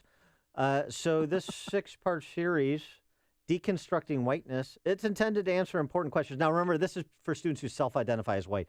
Gosh, if I was a black student on the campus of Northwestern, please go and self-identify as white. Somebody just do it. That would be awesome. To properly parody this workshop, would somebody at Northwestern who's an independent thinker, who's not a member of FMO, please go to this and say I self-identify as white or an Asian or if you're Latino, know anything. Just please do it. So here are the questions this workshop answers. Why do I have to feel guilty about being white? How can I talk about race as a white person? What does it mean to be white? By the way, this is a university that charges $60,000 all in a year to attend. We had a breakout seminar at my church last Sunday. We did ask the same questions. What were the answers? Well, I just listened. Did you listen to the answers? It was just a bunch of gobbledygook. And I'm not kidding you. What it means to be white. Well, I was raised white, but yet I have a distant relative who's Cuban. That's what one lady said. Looking for the non-white in everyone. Yes, I understand, because white is bad. I hate white people. That's the answer. And look, nobody hates white people more than I do. So I'm on board. And this is a fascinating workshop. Does not Northwestern not conducting any social justice education events for non-whites. However, the university will sponsor a blacks-only healing space on February 25th as part of the university's Black History Month. Will you go to that? Yes, for us. I will, actually. And That's take a good some idea. picture, and then just be in the space and just say, I'm healing. I self-identify as black. So 6-week social justice education camp, and I mean that, Deconstructing Whiteness at Northwestern. February 25th, you've got the healing space for non-whites. And, look, as somebody explained on the university's website, living and being a black student at Northwestern, let alone black person in the world, is a difficult burden to carry. The healing space is meant to give people the chance to talk through the state of our community's blackness in the world and day-to-day struggles of being black at Northwestern. The day-to-day struggles of being a sniveling, privileged adult child at a $60,000 a year university. Good grief, my head hurts. What in the hell's diversity? Well, I could be wrong, but I believe diversity is an old wooden ship that was used during the Civil War era. You've made the switch, and it feels so good. You've switched to Chicago's Morning Answer on AM 560. The Answer. Hi, I'm Lex Howard, CEO of Balance of Nature. I occasionally take new customer calls, and often people tell me that they have been hearing our advertisements for years. What are you waiting for? Start now and begin experiencing the benefits of Balance of Nature in your life. I do feel noticeably more energy with the Balance of Nature. I'm very, very pleased with what I've seen so far. It really does improve my energy level. It's a good pill. I like it. And I sleep better. I just sleep more sounder. And when I get up, I'm up. I mean, I don't go back to sleep. I feel like I need to take a nap. So there's a noticeable difference in energy. Very impressed. Very, very impressed. Good health is only a phone call away. What are you waiting for? Don't miss your opportunity to get a free month supply of Balance of Nature. Call 1-800-2468-751. That's 1-800-2468-751. Or go online to balanceofnature.com. Use promo code CHICAGO. Wouldn't you love to be soaking up the sun, golfing right now? Well, at the Ritz-Carlton Dove Mountain Resort in Arizona, the weather is going to be 75 degrees today on their Jack Nicklaus Signature Design courses. Voted the best golf you can play in Arizona. From a 12-acre practice facility surrounded by lush Sonoran desert to a full-service golf and retail shop, top-ranked 45,000 square foot clubhouse and golf instruction and clinics, it's truly a golfer's paradise. Or maybe it's just time to escape the winter blues with a decadent spa vacation. You could be relaxing in the heated spa serenity pool with luxuriously appointed private cabanas. I've been there. I've seen it. This place is gorgeous. So relax in this tranquil Sonoran desert haven. Named the #1 spa in Arizona and the #3 resort spa in the USA by Condé Nast Traveler. So spoil yourself with rejuvenating eco holistic treatments and return to life. Special rates and packages are available for your spring break. Visit ritzcarlton.com/Dove Mountain for details. The Ritz-Carlton Dove Mountain. I can't wait to go back.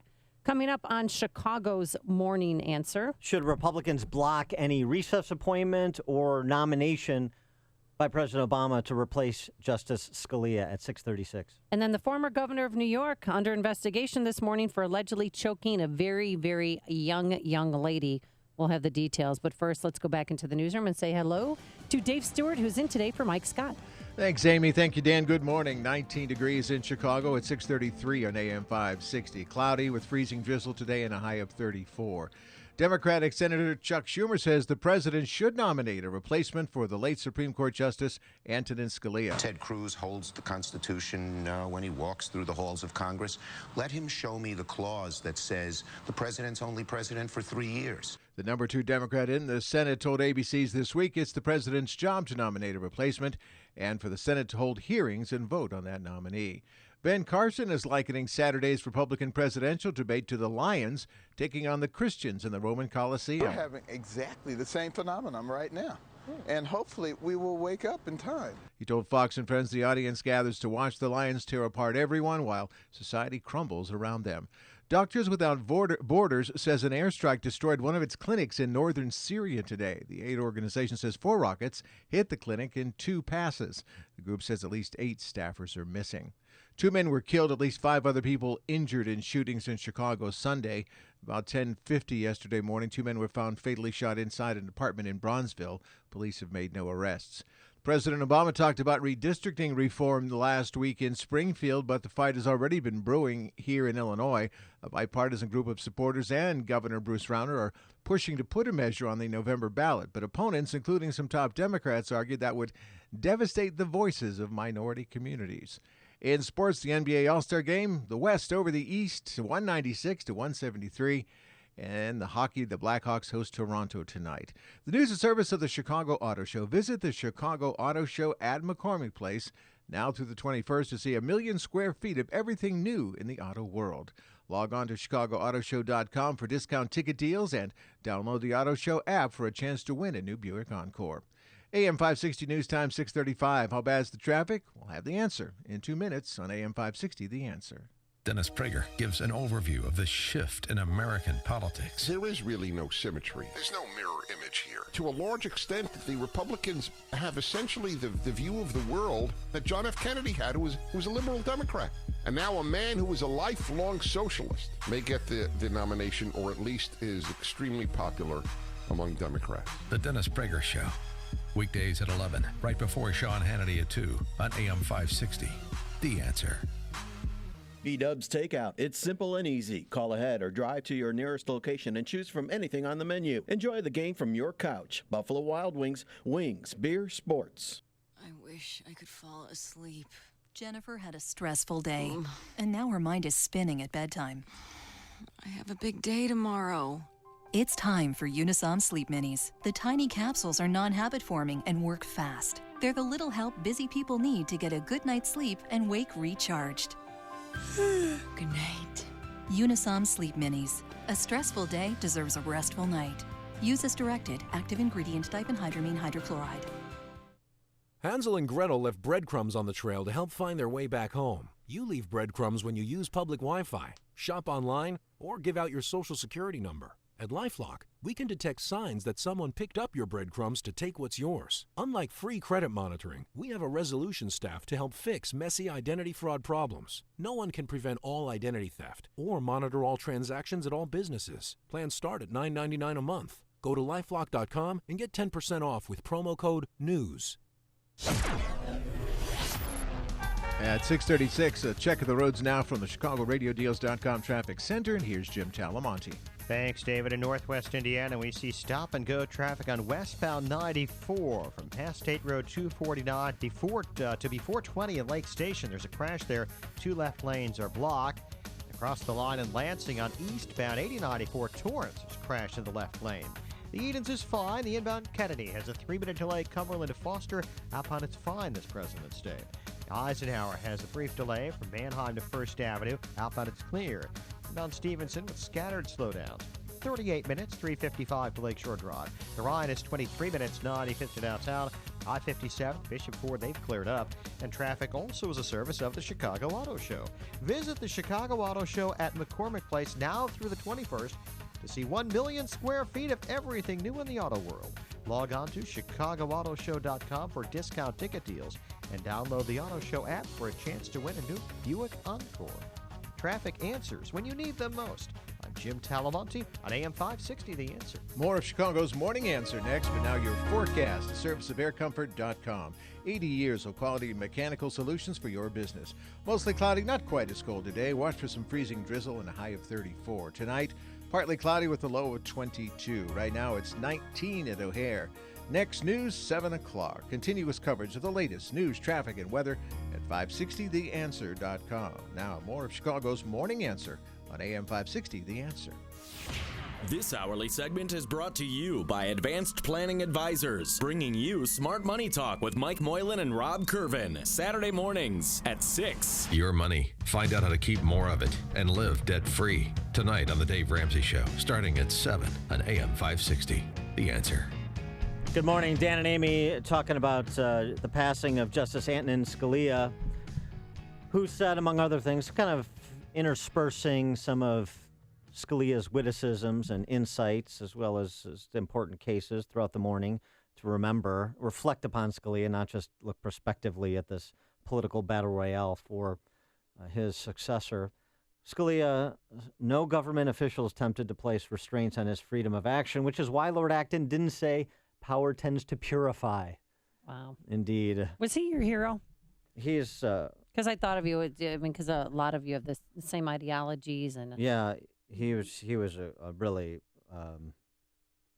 he's an intellectual guide star. I mean, he's the most important legal scholar of... our time, right? I mean, our generation? Oh, sure, I would say the last 50 years. I mean, I would actually say, I said right after I heard his death, I just thought about this. I'm like, look, this is the most important and profound constitutional scholar since John Jay, the first Chief Justice of this country. That's what I really believe about Scalia, and I think the evidence suggests as much. But he never used, the context of the Constitution to oppose his political agenda, whether it be liberal or obviously conservative. He was just by the book. He followed the Constitution. He brought it back to life when he was appointed. That's the definition of an originalist, right? He brought it back to life. It's interesting. It's an interesting way to say it. It was someone who opposed the idea that this is some kind of living document that changes with the political winds of the time, which Scalia flatly rejected, and convincingly so. But there is this discussion, of course, and it happened, just the nature of the day, it happened within, 30 minutes of the notification that spread like wildfire that he had passed away. Yeah, Ted, I heard about it because Ted Cruz tweeted about it before even the Supreme Court spokesperson made an official announcement that he had passed. And a lot of the initial reaction was not reflecting on Scalia's contributions to Western civilization and to this great nation, but also, but solely about whether or not Obama should make a nomination, whether the Senate should confirm, whether the Senate should push this off and say not till the next president. Well, Mitch McConnell was quick with a statement, and he said immediately, I mean, this was within an hour of the notification of Scalia's passing, the American people should have a voice in the selection of their next Supreme Court justice. Therefore, this vacancy should not be filled until we have a new president. And basically, I mean, and then went on to observe his remembrances of Scalia, but made a definitive statement right out of the gate. Now, President Obama, of course, made a statement on Saturday night as well, suggesting he is going to advance a nominee. Yeah, and he did. He started off, because, of course, he's in California right now at some function, and he started off with praises for Justice Scalia. Antonin Nino Scalia was a larger-than-life president on the bench. A brilliant legal mind with an energetic style, incisive wit, and colorful opinions. And there's a list this morning, and some names on there I don't even want to tell you because you might drive off the roadways. Because Cory Booker, Loretta Lynch, I heard. This comes down to two names. Two names, Barack or Michelle. Oh, Barack Obama is going to appoint himself. But that's so Hillary Clinton and other Democrats, I should say, were saying that President Clinton has a constitutional right. President Obama, excuse me, has a constitutional right to appoint the next Supreme Court justice. It is outrageous that Republicans in the Senate and on the campaign trail have already pledged to block any replacement that President Obama nominates. Yeah. In 2007, since Chuck Schumer said the same thing, 2007, Schumer said that if any new Supreme Court vacancy is opened up, Democrats should not allow Bush the chance to fill it. We should reverse the presumption of confirmation, Schumer said. The Supreme Court is dangerously out of balance, Schumer said. We cannot afford to see Justice Stevens replaced by another Roberts or Ginsburg by another Alito, Schumer said. So everybody want to bring the Democrats down off their pretend moral high ground because it's funny, but there's no basis for it. So the issue becomes, what does President Obama do? Now, this is where we get into Article 2, because, yes, the president does have the constitutional authority to advance a nominee, and the Senate has a constitutional authority to block it, to advise and consent. That's in Article 2 as well. Look it up. The question is, what happens in recess appointments? And this is where it gets very interesting, because there was a recent case, 2014. By the way, this is an administration, respects the Constitution, right? And then all of a sudden they're wrapping themselves in this document they despise. In 2014, the Supreme Court, a unanimous opinion, struck down the case is Canning versus NLRB, Noel Canning versus NLRB, struck down President Obama's recess appointments to the National Labor Relations Board because the Senate wasn't in recess. Now, this is not quite the same thing because the Senate actually is in recess right now till the 22nd and is scheduled for another April recess. I would suggest that Mitch McConnell tell everyone we're going to have to play inside until January 20th of 2017, no more recess. But in that NLRB decision, that Canning v. NLRB, those recess appointments were struck down. That was one of 13 times in the last 4 years that President Obama, an action taken by his administration, has been struck down by the Supreme Court unanimously. 13 times in 4 years, President Obama's actions were struck down by the Supreme Court unanimously. So tell me again about respect for the Constitution from the left. Again, it's comical. But as to the actual matter, there's all kinds of interpretations about whether the Senate is in recess, whether it isn't, what happens if it's in recess, and what happens if President Obama is very aggressive and makes an appointment right now before February 22nd when the Senate comes back from recess, which is possible. And who do you think he's going to appoint? Well, a centrist? I mean, who is going to be accepted? Because NBC News kept saying yesterday the only one who Obama could push through in a Republican Senate would be Merrick Garland. Are you familiar with him? This is Chief Judge of the D.C. Circuit Court of No Appeals. one. There is no one. No one. And John Kasich's juvenile answer in Saturday night's debate, well, I don't think so unless there's this person who is so popular that we could unanimously I mean, what are you talking about? Who is that person?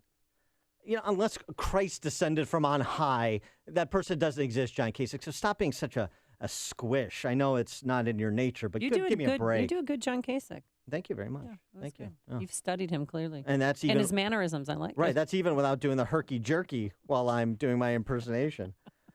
So this is interesting, and it goes back to that Canning v. NLRB decision where the court held, and this is important, that the Senate has the power to set its session terms. So what could President Obama do? Well, he could make an appointment, but here's the thing.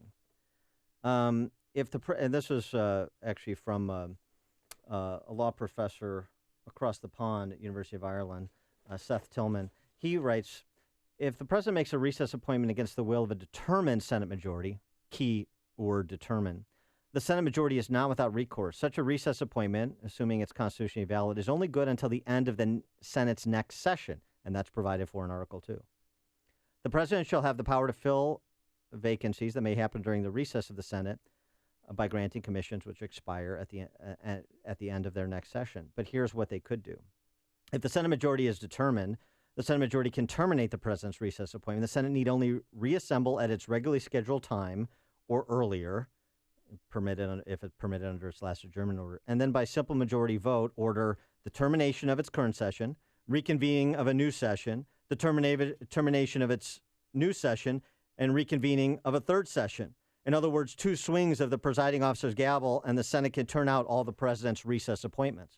So whatever opportunity is presented to Obama right now because of the Senate recess, and I think it's fair to say because, and without getting into more of the minutia than I've already got into, that the Senate is in recess. If he moved a recess appointment right now, the Senate could come back and undo that recess appointment post haste. It's not like you would have to wait till the end of the next session thinking about it historically all the way around to the 2018 effectively. So that's the machinations, the constitutional machinations that both sides can play. The question, of course, is the politics of it. Does President Obama want to nominate someone that would be difficult for Republicans? This is going to be a battle, and it's probably going to be an issue that is part of the conversation in this presidential election. No, it is at the forefront now. Well, now, but I think it's going to linger because I don't think this is going to get resolved in short order, and not without controversy. Well, who would you like to see? Is there anybody that piques your interest? There are not Daniel Kevin Proft. I couldn't withstand the scrutiny of my video rental history, just like Bork. How much? Scalia has 9 kids. Any Scalia will do. How about the priest? 5 boys, 4 girls, and one of his sons is a priest, and 2 of them are lawyers. So yeah, maybe the 2 that are attorneys. That's one time where I think lineage does matter. It's not like Madigan and Madigan or something like this. Mark and Lyle, you're on Chicago's Morning Answer. Hey, good morning, Dan and Amy. And Dan, I hear you talking about the recessed appointments in the NLRB decision, but if you'll recall, the Senate was actually in session at the time that Obama appointed Richard Cordroy to director of the Consumer, as a newly positioned Consumer Financial Protection Bureau. And he's still there. And the Senate was still in session. And to be honest with you, Obama could have and should have been impeached for that. He's still there. Yeah, right, because I mean it's something if he does it, it has to be challenged. This is why I said when I referred to this Professor Seth Tillman piece, the will of a determined Senate majority. Correct. The Senate majority has to be determined to exercise its constitutional authority, and that has been something that has ebbed and flowed with the Senate majority. Thanks for the call, Mark. Kent and Addison, you're on Chicago's Morning Answer. Hey, good morning. Starting out with Kasich, even though I'm getting tired of Donald Trump, the word loser, fits for him totally, and, the way he approached that. There's no way the Republican Mitch McConnell should bring us to committee. The fact is this is payback for Harry Reid and for the way the Democrats have acted for the last, couple of decades. And this is, it's almost karma. You guys are going to get, they could have had the biggest impact past Obama for decades to come, but they very well might not get that now because a Republican might get elected. It's great. I think it's payback. Thanks for the call, Kent. James in Milwaukee. Yes, just to piggyback on what the last caller was saying, I think that's a part of the problem. I honestly hope that the Republicans come out victorious in this, but I think that type of you did this to me, I'm going to do this to you, that's not a good way to govern. And it also shows that we want a leader that's going to do the best thing for the country at the moment and not do this, shut down the budget, don't nominate your person. It's like a bunch of children having temper tantrums because they're not getting their way. And I really do hope the Republicans come out victorious, but I think they need to go about it in the right way. And those type of tactics tend to backfire, and Ted Cruz leads the charge for that type of stuff that just doesn't work. Thanks for the call. Thanks for the call, James. Appreciate it. The only thing I would say is it's not just about a tit for tat between Republicans and Democrats. This is about a lifetime appointment to the Supreme Court that changes the balance of power in the Supreme Court and decisions and pending cases, as well as all of the other issues that are forthcoming. So this is something where you exercise the authority you have because the decision is so important. It is not tit for tat. This is about who replaces Scalia on the bench for the rest of that person's life. That's how important this is. Never forget that. Connect with Dan and Amy using the AM 560 mobile app. Download it today at 560theanswer.com/mobile. Freezing drizzle to greet you on this President's Day. 18 degrees right now, going up to a high of 35 degrees. We should have partly sunny skies by this afternoon. That'll be nice. And on Tuesday, the light snow returns anywhere from a dusting to an inch. We'll have a high of 37. Travel times, and is it busy out there this President's Day, Jim? For the most part, Amy, it's not, but there have been a number of crashes and issues. Some roads still have slick patches, and of course, fog has been an issue this morning. There are some flight delays and cancellations. Check before going to the airport. If you're going to Midway, I want to consider something other than Cicero if you're coming from the north. The signals are flashing red on Cicero Avenue at the Stevenson Expressway, so traffic is jammed up in that area, and it's backing up the exit ramps from the Stevenson to Cicero Avenue. And so there are delays on that inbound side approaching Cicero, and then more delays farther in and outbound at Stop and Go Pulaski to Cicero. And no more than 5 minutes worth of delays either way at this point, but that may get worse. We'll keep an eye on it. Inbound ride, it's about 23 minutes, 95th to downtown. The other expressways and tollways are lighter than usual. We have slight delays on the Kennedy in both directions, as well as the Eisenhower. The tollways are clear. There are delays on westbound 94 in Porter County from past State Road 49 to before US 20, where a crash has 2 left lanes blocked. Jim Talamonte, ChicagoRadioDeals.com, Traffic Center. I'm Lou Dobbs. Wall Street investors enjoying a 3-day weekend. Justice Scalia's death could affect labor unions. The United States and Cuba ready to resume airline service. Those stories next. I believe in the American entrepreneur. The small business owner is truly the backbone of the American economy. Hi, I'm Steve Cooper, co-founder of ERSOP.com, the entrepreneur rollover stock ownership plan. My partner Karen Franklin and I started ERSOP.com over 15 years ago because we're on a mission to help as many people as possible open and run their own businesses, simply, quickly, and easily by using their own retirement funds. Then 3, 4, 5 years later, put the money back and have the corporation carry on by itself. Then you'll have the business and the security of the retirement funds too. We recently worked with a gentleman who accomplished this in only 9 months. ERSOP.com can set it up for you in about 2 weeks. It's pre-approved by the IRS and it's totally legal. We've helped thousands of people achieve the dream of being their own boss. Give us a call and let's talk about how we can help you too. Call 866-MY-ERSOP. That's 866-MYERSOP. Invest in yourself. Call 866-MY-ERSOP. 866-MY-ERSOP. Wall Street closed today in observance of the President's Day holiday. Investors have an extra day to contemplate the global economy before they return to the markets tomorrow.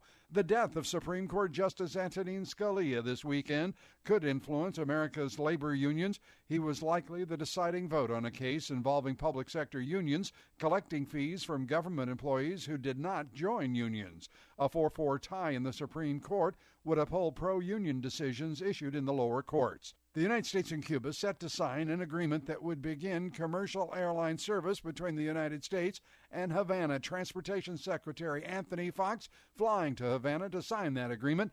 It resumes air service for the first time since 1959. Please join me for Lou Dobbs tonight at 7 and 11 Eastern on the Fox Business Network.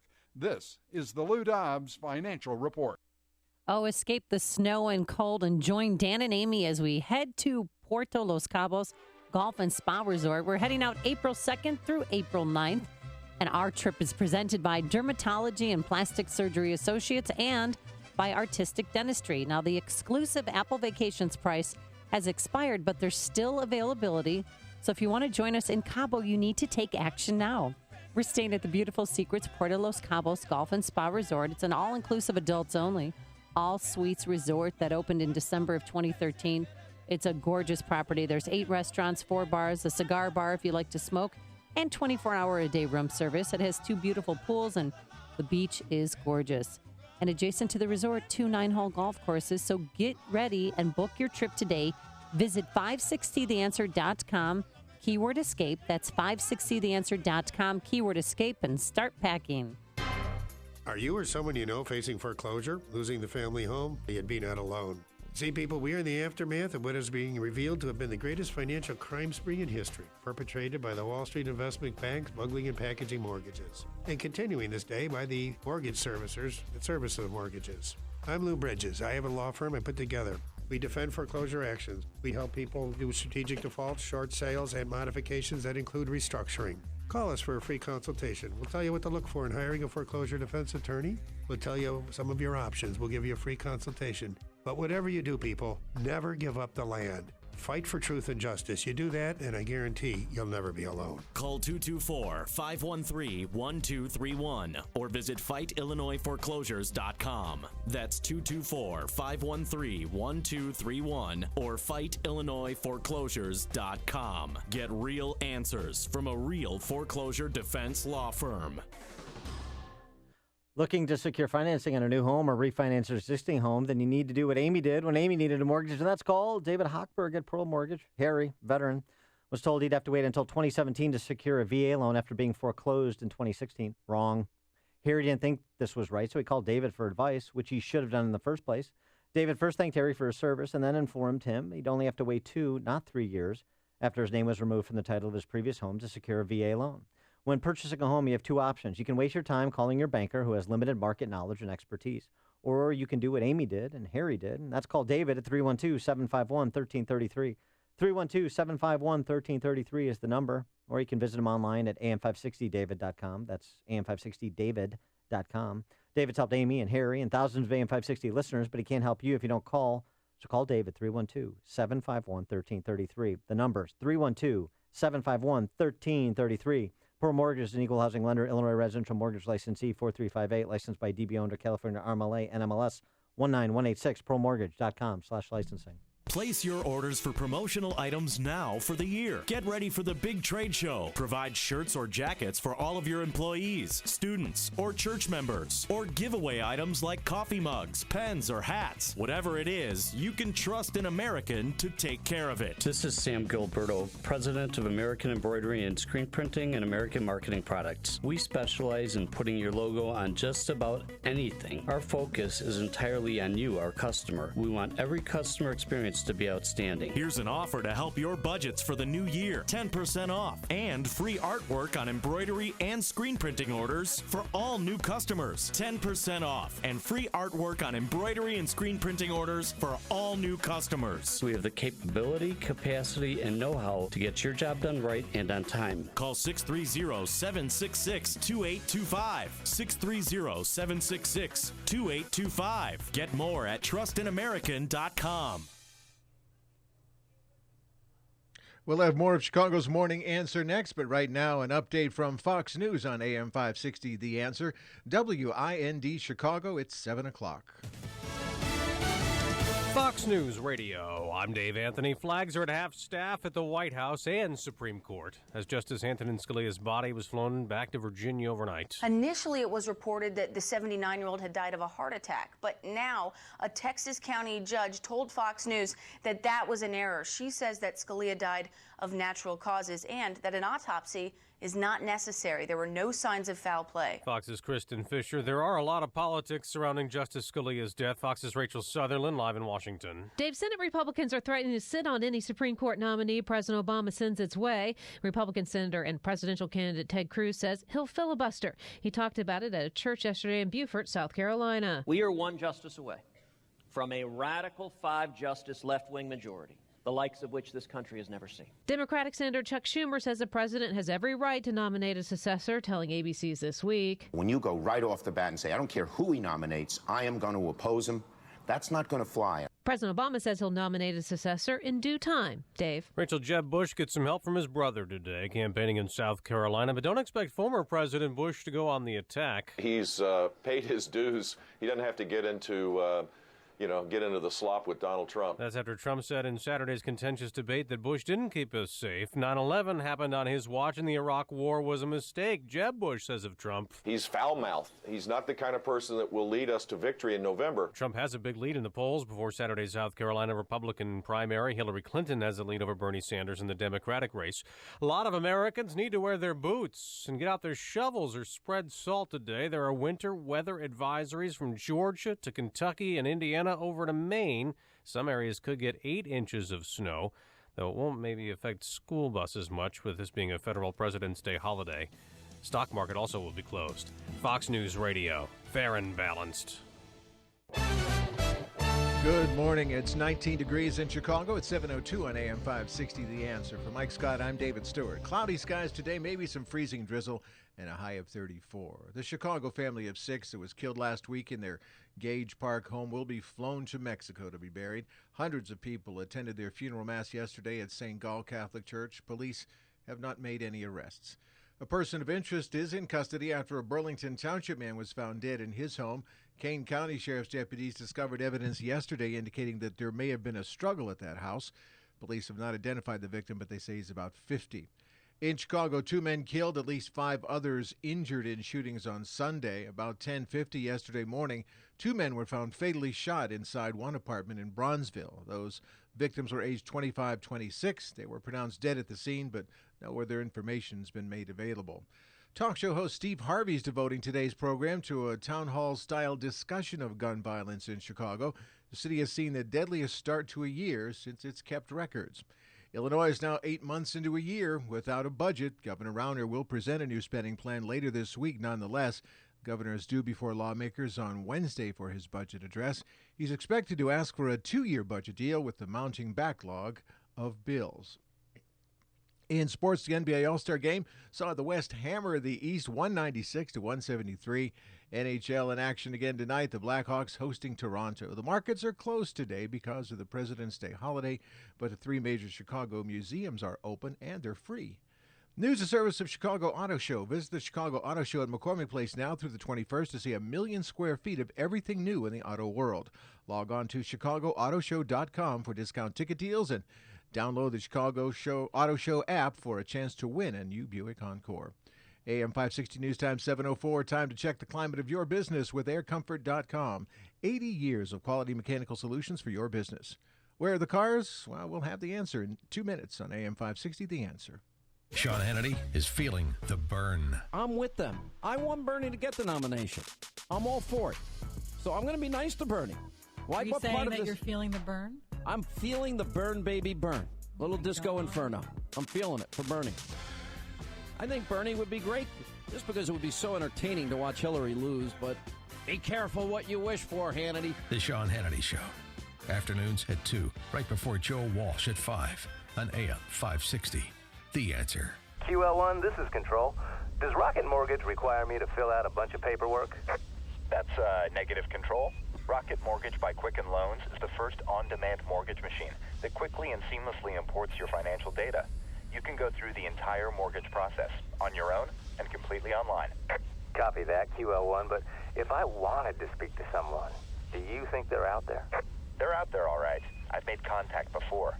In fact, according to J.D. Power, they've provided award-winning client service for 6 years in a row.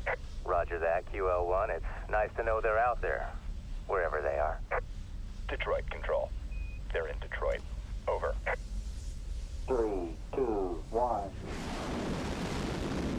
Rocket Mortgage at QuickenLoans.com. Push button, get mortgage. Rocket. Visit for cost information and conditions. Equal housing lender. Licensed in all 50 states. NMLSconsumeraccess.org number 3030.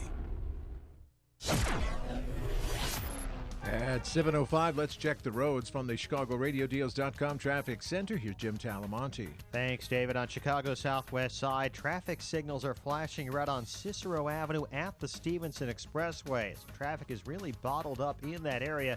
It's causing backups on the ramps from the Stevenson to Cicero. Traffic volume is generally light on the Stevenson. It's about 38 minutes, 355 to Lakeshore Drive, outbound 36. There are delays both ways approaching Cicero, especially outbound. The Edens is clear. Kennedy inbound, heavy Nagel to Central. 22 minutes, O'Hare to downtown, outbound 25, with a delay from Lawrence to Sayre. The Eisenhower, just 31 minutes, Thorndale to downtown, outbound 30. Ryan is 20 minutes, 95th to downtown. I-57, Bishop Ford, they've cleared up. The tollways are fine. We see delays on westbound 94 in Porter County.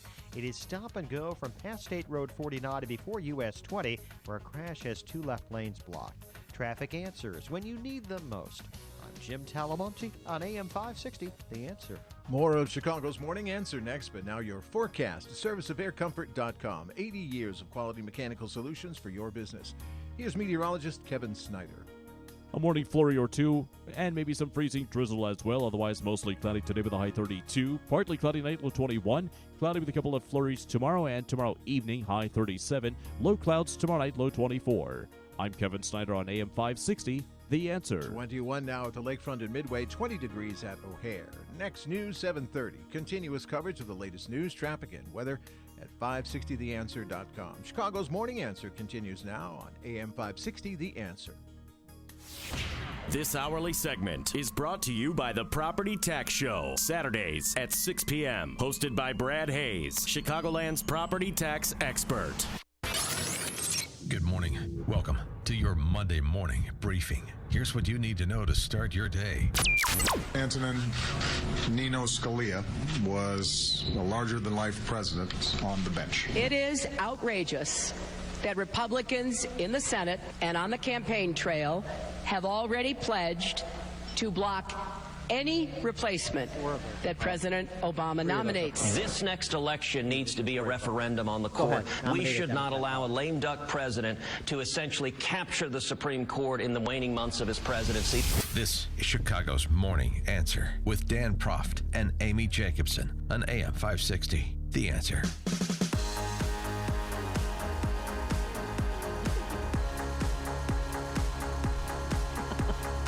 Good morning, Dan and Amy. I just wanted to update this, the Scalia, the events surrounding Scalia's death. New York Post, Scalia found dead with pillow over his head, according to ranch owner. But yeah, it's typical New York Post sensationalism. The headline belies the story. We discovered the judge in bed, a pillow over his head. His bedclothes were unwrinkled. It looked like he had not quite awakened from a nap, said the owner of the lodge. I mean, so it was like, you're sleeping and the pillow's a little bit over your head. So just let's not get hysterical about it. I still would have preferred an autopsy be conducted just to be sure. But the family said no. Well, I know. I mean, his body was delivered last rites by a Catholic priest in the area. Then his body, there's a 300-mile processional to a wonderful funeral home, Sut Funeral Home in El Paso, and they kept the body there. It's and their bombed call. it. And it's their call. I just wish that it happened just to close the loop. But he never got to go hunting. I mean, he was there visiting his friends at the ranch in Marfa, Texas, and went home early, went back to his room early from dinner on Friday. He didn't wake up for breakfast or lunch. That's when they did the well-being check. He was called home. Yes, he was. Speaking of being called home to prison, Yeah, disgraced former New York Governor Elliot Spitzer's back in the news, and of all weekends, Valentine's Day weekend. I mean, this is he is really- client number 9. You know what Elliot Spitzer's problem is? What? He's in love with being in love. Oh, we used to. He might have an addiction because the former governor is under investigation this morning by NYPD after allegedly assaulting a woman at the Plaza Hotel. You know, the Ritzy Plaza Hotel. Apparently, this happened Saturday night, and they received a report of an incident involving him. Sources said that he allegedly attacked a woman at the Fifth Avenue Hotel, and guess how old this lady is? She's in his early 60s. She's 60, half plus 7 would make it 38. No, she was in her 20s, maybe 23, 24. Was she a prostitute? Well, she's from Russia. And the two were With love. The two were apparently arguing about her returning back there. They've been dating for about 2, or seeing each other, maybe entertaining each other for about 2 years now. And apparently she was so upset that he tried to choke her. Well, it's got to be getting expensive for Elliot Spitzer to see her for that long without some kind of commitment. She was upset that he had choked her, strangled her, that she then tried to slit her wrists. So she doesn't want to press any charges, but that's not the way it works in New York. It's up to the police and prosecutors to determine whether charges will be filed. All right. What a country. Yes, but anybody indeed. else, they would already have been arrested by now. But Well, we'll stay up to date on what's going on with Client 9 and his legal problems. It's nothing new for one But you Elliot think Spitzer. he'd learn. Another great Democrat, Paul. And in the same city as Carlos Danger. Those two wild and crazy guys, they just can't stay out of trouble. All right, we're moving on to presidential politics. Donald Trump, according to Real Clear Politics Average, has a 20-point lead in South Carolina. We'll see if that lead shrinks at all. I'm not sure what he does matters, but I thought, and this is where I'm afraid today, just a day after Valentine's Day, may be the day that Diamond and Silk fall out of love with me. Because I'm not sure it matters, but I found Donald Trump's performance for the first half hour of that debate to be brutish and ignorant and piggish. Piggish, that's a new I found it terminology. a disgrace, really. And well, that's for me, his shtick is getting old. But this was people, our listeners love him. This was different. This wasn't kind of individual back and forth solely. This wasn't even a sharp word here or there. This was being a barroom drunk, where you're intervening in other people's conversations, in addition to some of the substantive things he said, like Bush lied and people died. The MoveOn.org line about the Bush administration. Something that no one who has looked at the evidence can believe. It was purposeful. That's what Donald Trump said. The lie was purposeful. Obviously, it was a mistake. So George Bush made a mistake. We can make mistakes, but that one was a beauty. We should have never been in Iraq. We have destabilized the Middle East. But so you still think he should be impeached? I think it's my turn, isn't it? You do whatever you want. You call it whatever you want. I want to tell you, they lied. Okay. They said there were weapons of mass destruction. There were none, and they knew there were none. There were no weapons of mass destruction. All right. It's one thing to disagree about the authorization of the use of force in Iraq. It's another thing to say they lied and they knowingly lied. And that's what Donald Trump said. But for the response, we are now joined by our favorite female pundits of the 2016 election cycle, Diamond and Silk. Diamond and Silk, thanks so much for joining us. Appreciate it. Oh, my God. Thank you for having us. Thank you for having us. So, Diamond and Silk, give me your impressions of your guy, Donald Trump's performance on Saturday night. Was there anything that he said or the way that he said it that you found a little bit off-putting? Listen, I loved everything that he said. And when he said pertaining to George Walter Bush, that's what the average American people think. We feel that George Walter Bush he knew he lied going into Iraq to create a war. His buddy, Dick Cheney, was able to create Halliburton from it and all other kind of kickbacks from it. It put us in trillions of dollars in debt. And I'm sorry, George Bush had CIA intelligence before 9/11 happened. He didn't act. And then we feel, as the American people, that he did create that war. So I'm sorry, on that, we sort of disagree. They found no weapons of mass destruction in Iraq. Well, what about Bush's being responsible for 9/11 and for the World Trade Center coming down? Well, he got intelligence, and I believe probably Clinton may have had intelligence. but nobody acts on it. The thing is, Jeb Bush keeps saying his brother kept us safe. No, Jeb, your brother didn't keep us safe. 9/11 happened on your brother watch. Now, all Donald Trump is doing is speaking what the American people feel. And that's why we do not want another Bush in the White House. We don't. What about the conversation that was had, or the screaming match, depending on how you want to characterize, that was had about Supreme Court nominees after, of course, the passing of Antonin Scalia on Saturday, and the accusation that Ted Cruz made that Donald Trump would appoint liberal members to the Supreme Court because that's what he's indicated he would do in the past by supporting the likes of John Kerry for president in 2004 and Chuck Schumer and Hillary Clinton and others. What about that? Ted Cruz is a liar, okay? So, and you know what? Ted Cruz is beginning to sound like the same old tune. He sounded like just a sad tune. And I just paid Ted Cruz any attention and nobody else shouldn't. I think when Donald Trump get in office, he is going to nominate, hopefully, a conservative. We do not need a liberal judge. We need a conservative. And do what Donald Trump says. Delay, delay, delay, delay, delay. Do not let Obama put who he wants to put in the Supreme Court. Diamond and Silk, how many times did your guy Trump call Ted Cruz a liar and use the word liar, liar, liar? Well, I don't know how many times, but I was happy that he said it. Call it to him to his face. Because Ted Cruz is a liar. He lies, he flip-flops. He's a liar, and he should stop doing that. He needs to Google himself. Look in the mirror. He is a liar. It starts with him first. And then he wants to lie to the American people and think we crazy. We see right through his lies. Has Donald Trump flip-flopped on anything? I don't think Donald Trump has flip-flopped on anything. I think Donald Trump tells the truth about how he feels, about how the American people feel. And that's why he resonates with everybody. And that's what people need to understand. When Donald Trump said that Planned Parenthood has done some good things, did you agree with that? Well, listen, when it comes to women's health issues, like when they have to have mammograms and other kind of checkups, that's probably what he was talking about. He wasn't talking about the side where they were so-called, quote-unquote, trying to sell baby parts. He wasn't talking about that. And see, what people do is they put his words, they twist his words to suit one way, and they should stop doing that. That's why he's leading in the poll, because the American people is waking up and starting to see what's going on here. That's right. So when Kareem Abdul-Jabbar, you know Kareem Abdul-Jabbar, tall guy, used to play for the Lakers. I do. He wrote in the Washington Post that Donald Trump is the Milli Vanilli of politics. I don't know if that was a comment on the hair or his lip syncing what people want to hear. How do you respond to that? Well, how do I respond to that? I don't respond to ignorance. And what he said was ignorance. Listen, people are hurting. People need jobs. People want to come up. And we don't have time to be playing politics. See, they so used to playing politics, all talk and no action. Donald Trump is ready to take action. That's why he's resonating. That's why we're voting for him. And that's why he's leading in the polls.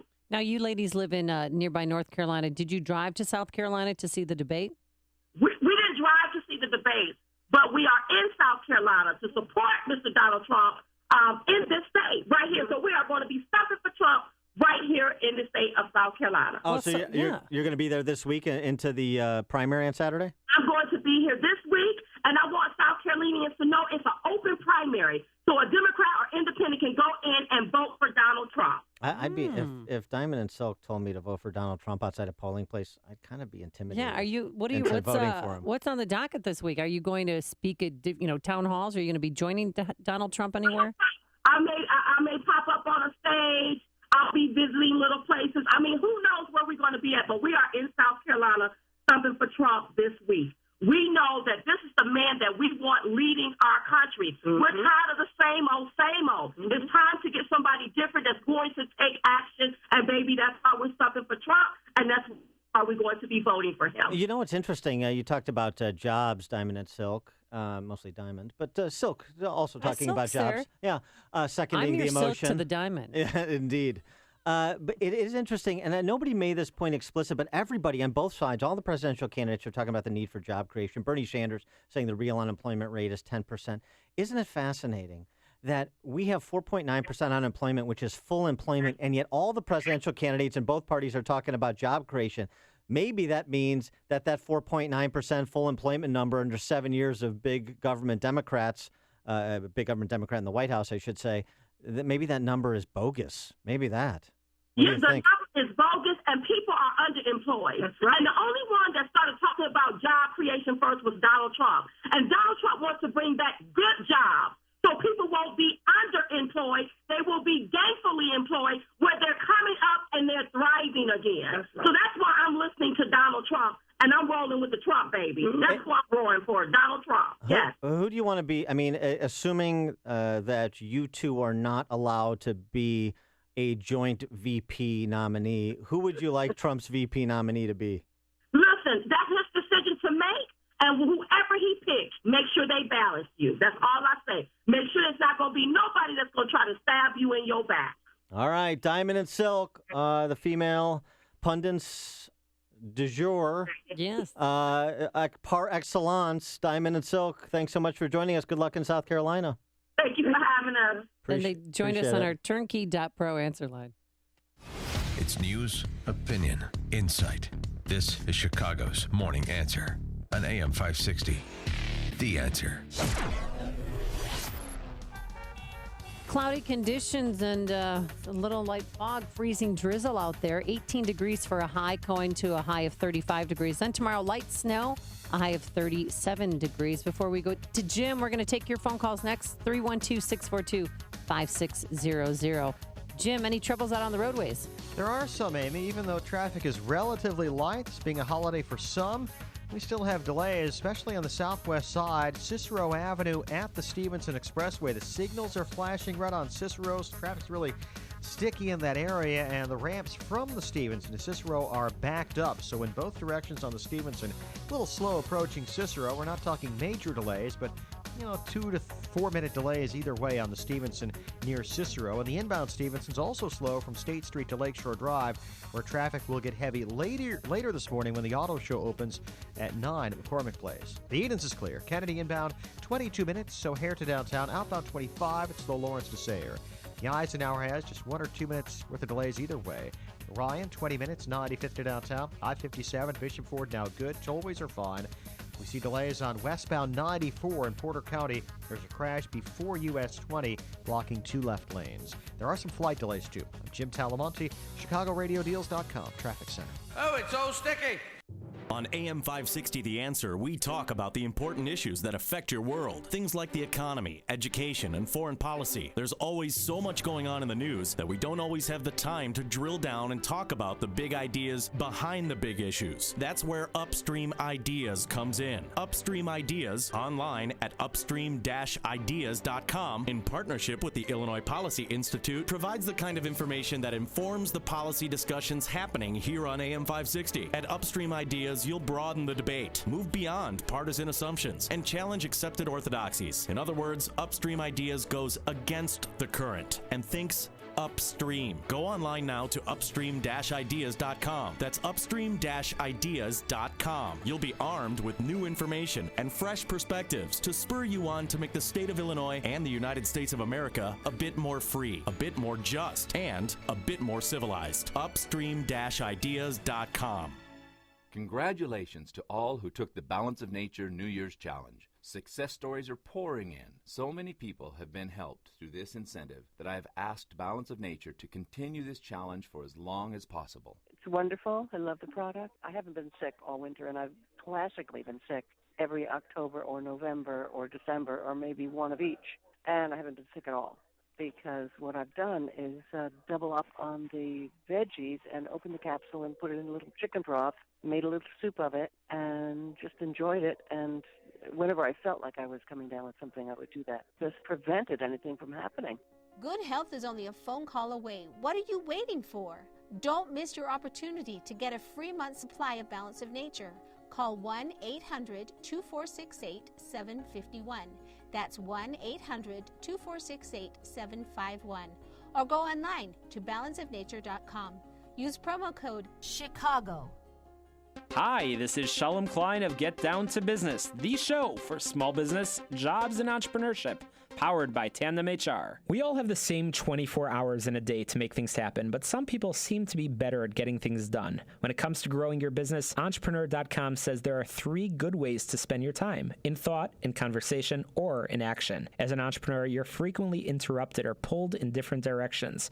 While you cannot eliminate interruptions, have a say on how much time you spend on them and how much time you'll spend on the thoughts, conversations, and activities that will lead you to success. As a general rule, spending 50% of your time on these items will get you results. While it may seem impossible to slog through your to-do list every day, making the time for activities that will get you where you want to go is time well spent. For more tips, advice, and stories of entrepreneurial successes, listen to Get Down to Business with me, Shalom Klein, heard Sunday evenings at 6. Your Business Minute of the Day is brought to you by Everett Wealth Solutions. AM 560, The Answer. Dan and Amy, okay, I need to kind of reset the table after Diamond and Silk. And then there's this story. I'm surprised it actually didn't come up during the Republican debate on Saturday night, particularly Trump. Did you see this? Senate Democrats introducing legislation last week that would grant government-funded lawyers to illegal immigrants who are part of the surge of Central Americans that have overwhelmed the border. Obviously, this is probably not going to go anywhere in the GOP-controlled Congress, but the idea that Democrats would advance this presents a nice contrast. We're going to finance their legal representation as well. They don't have a constitutional right to legal representation, by the way. They don't, but that's maybe why they're thinking, only 19% are showing up at court because they can't afford attorneys. No, they're not showing up at court because they don't want to be deported. That's why they're not coming. Right. Nothing to do with legal representation. And they're not entitled to a public defender, although the Democrats want to change that, create that right out of thin air as well. Jasmine and Wilmette, you're on Chicago's Morning Answer. Hi, guys. Who needs an alarm clock when you have Diamond and Silk screaming in your ear? Their shtick is getting old. Listen. Everything's listen. Trump he was the first to talk about jobs. He was the first to do this, the first to do that. I mean, he's always the first. He's the first to create the air we breathe. Yes. I was just waiting for them to go, liar, liar, pants on fire. They're trying to push this message. I want to know who's paying them. It's so funny. Yeah. So they're Trump supporters. Well, so what? Supporters. Who cares if they're being paid by Trump? They're Trump supporters. They've been that's Trump the supporters whole since part the beginning. of it, and that's part of their shtick, and that's part of the lie of the Trump candidacy, right? Sure, he's awakened a silent majority, but these guys are now over the top. I don't know how many times they had to talk about, Bush being a liar and Cruz being a liar. Everyone's a liar except Donald Trump. Yeah. And thank you for their feet to the fire about the Planned Parenthood. That's disgusting. And for him, he was only childish. He was vulgar. He's just over the top, and they're getting over the top. Their shtick is getting old. And this whole thing about the weapons of mass destruction, he's trying to resuscitate that. It's time to move on from Donald Trump. And can I quickly... They're having enough done before. Thanks for the call, Jasmine. Quickly, I have to say something about Planned Parenthood. I know that what they do is discussing the abortion portion of Planned Parenthood, but they do offer some very needed critical care for women who do not have health insurance. Yeah, but here's the But now with problem. Obamacare in place, we don't need Planned Parenthood, and that's what my OBGYN told me. So we don't need them anymore. Well, here's the other thing. Because we have Obamacare. And Rand Paul made this point in the early days when these videos started to be released. There are something on the order of 11,000 other clinics that do not provide abortion services, that provide everything that Planned Parenthood claims to provide and more, and have done that prior to Obamacare. So exactly, they're superfluous, and the real business is abortion. And the bottom line, too, who wants their tax dollars going to that? Nobody. Or they shouldn't. Well, Donald Trump does. Mark in Des Plaines. Oh, my gosh. This is about the Scalia thing, and it's a headline from 7:21 p.m. last night. The death of Antonin Scalia, chaos, confusion, and conflicting reports.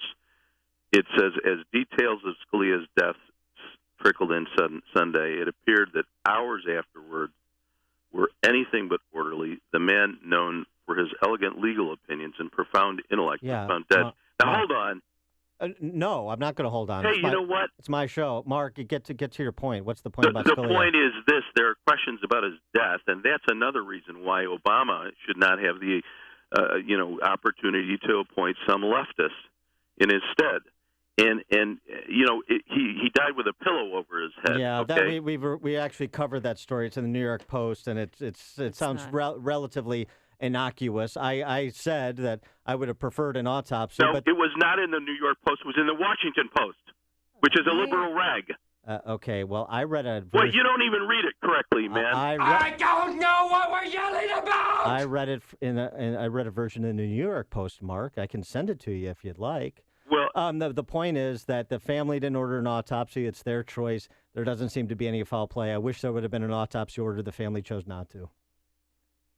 Listen to podcasts of Dan and Amy from the AM 560 mobile app. Download it today at 560theanswer.com/mobile. If your company needs custom metal fabrication products, then you should know AM 560 Feed the Children business benefactor Lockport Steel Fabricators. For over 7 decades, from the smallest project to major commercial construction, Lockport Steel's family of companies has excelled at manufacturing a diverse product mix, including structural steel, miscellaneous metals, aluminum extrusions, and more. Imagine the peace of mind knowing you're working with a national company that's AISC certified right here in Chicagoland. Customers know Lockport Steel focuses on getting your job done right, on time, and to exact needs and specs. Immediate turnaround service is also available. Discover why all types of major industries, including oil and gas, power generation, telecommunications, store fixtures, and commercial construction companies, trust Lockport Steel to make it happen for them. Visit lockportsteel.com or call Greg Radecki today at 815-927-4401 for a no obligation quote and consultation. Lockport Steel Fabricators, making it happen.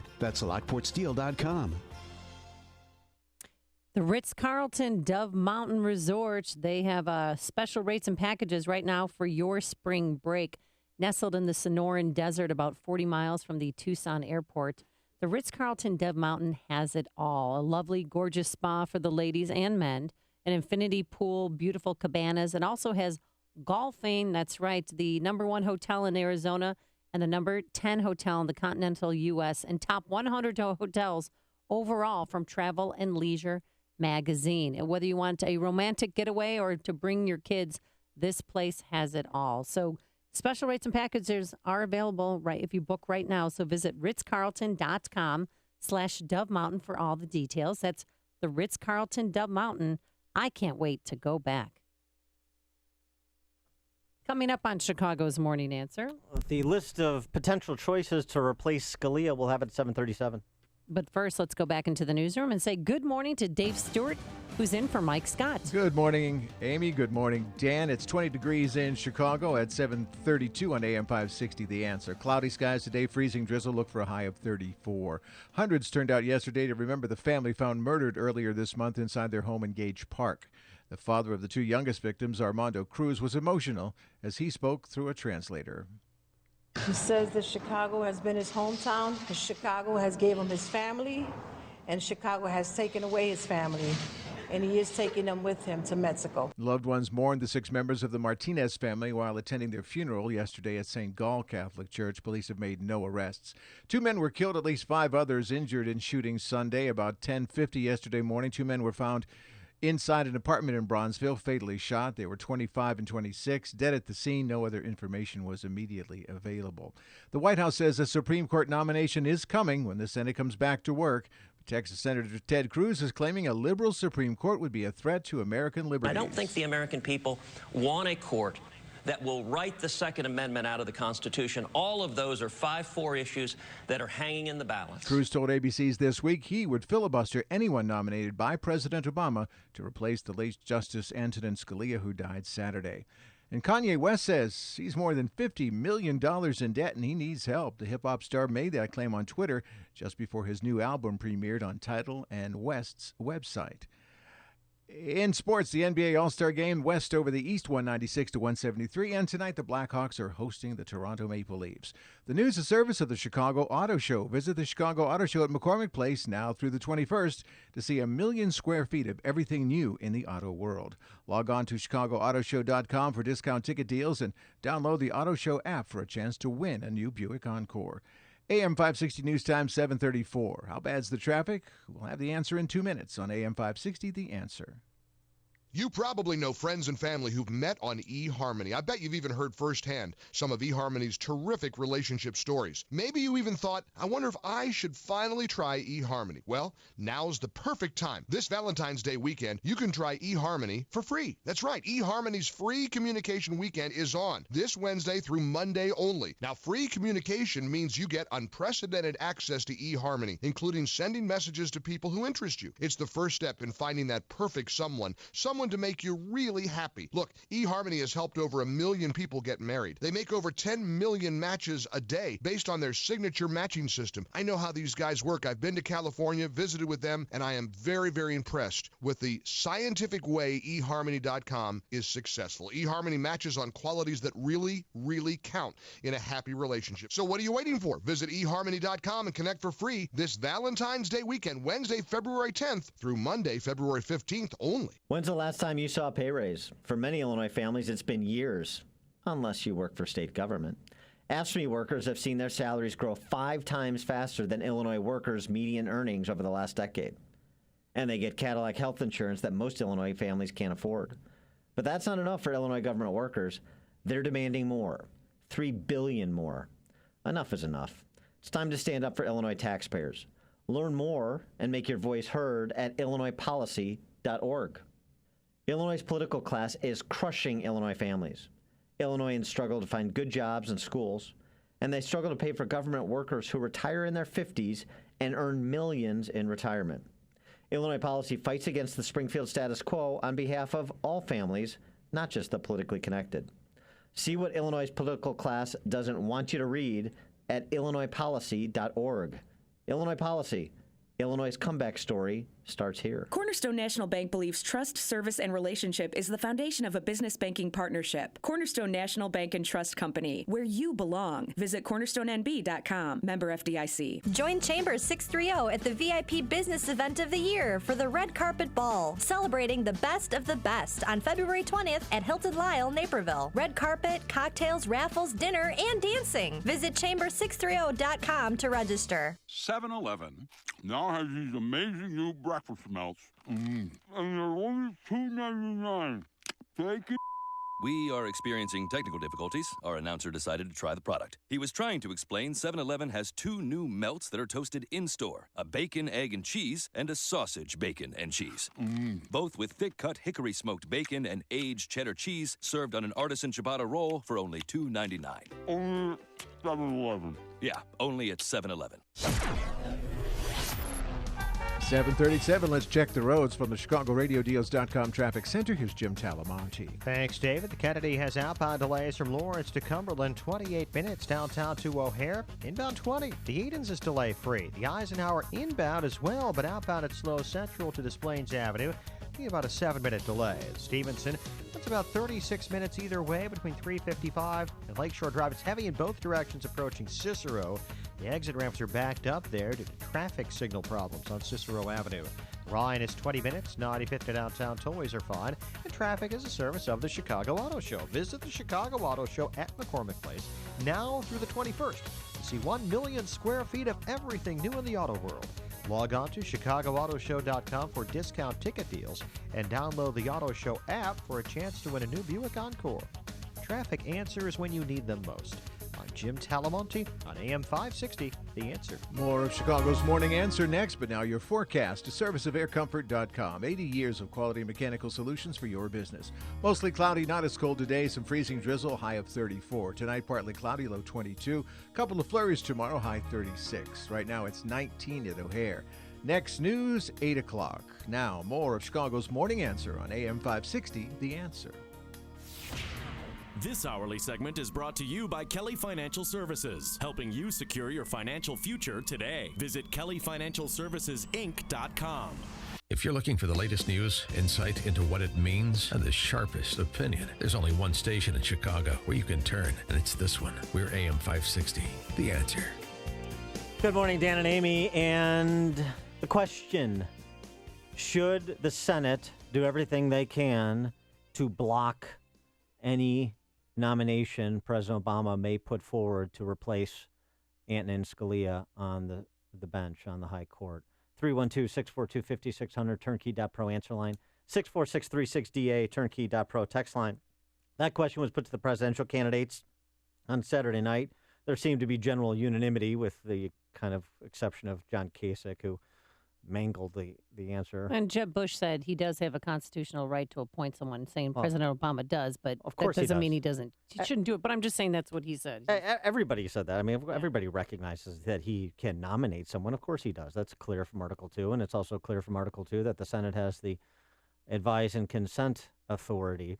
It spilled over into the Sunday talk shows with Rubio and Cruz, both on this week, with Clinton Foundation donor Zero talking about the matter. Here's Ted Cruz on whether or not the Senate should do what Mitch McConnell said and leave this to the next president. Does that mean that you're going to filibuster anyone that President Obama nominates? Absolutely. This should be a decision for the people, George. We've got an election, and, you know, Democrats, I cannot wait to stand on that stage with Hillary Clinton or with Bernie Sanders and take the case to the people. What vision of the Supreme Court do you want? Let the election decide. If the Democrats want to replace this nominee, they need to win the election.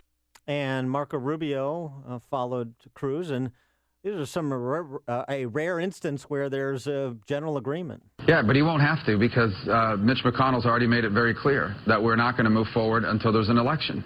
And I think that's the right decision. The court can function with 8 justices. In the last year, within the last few months of the president's term, we should not be appointing Supreme Court justices.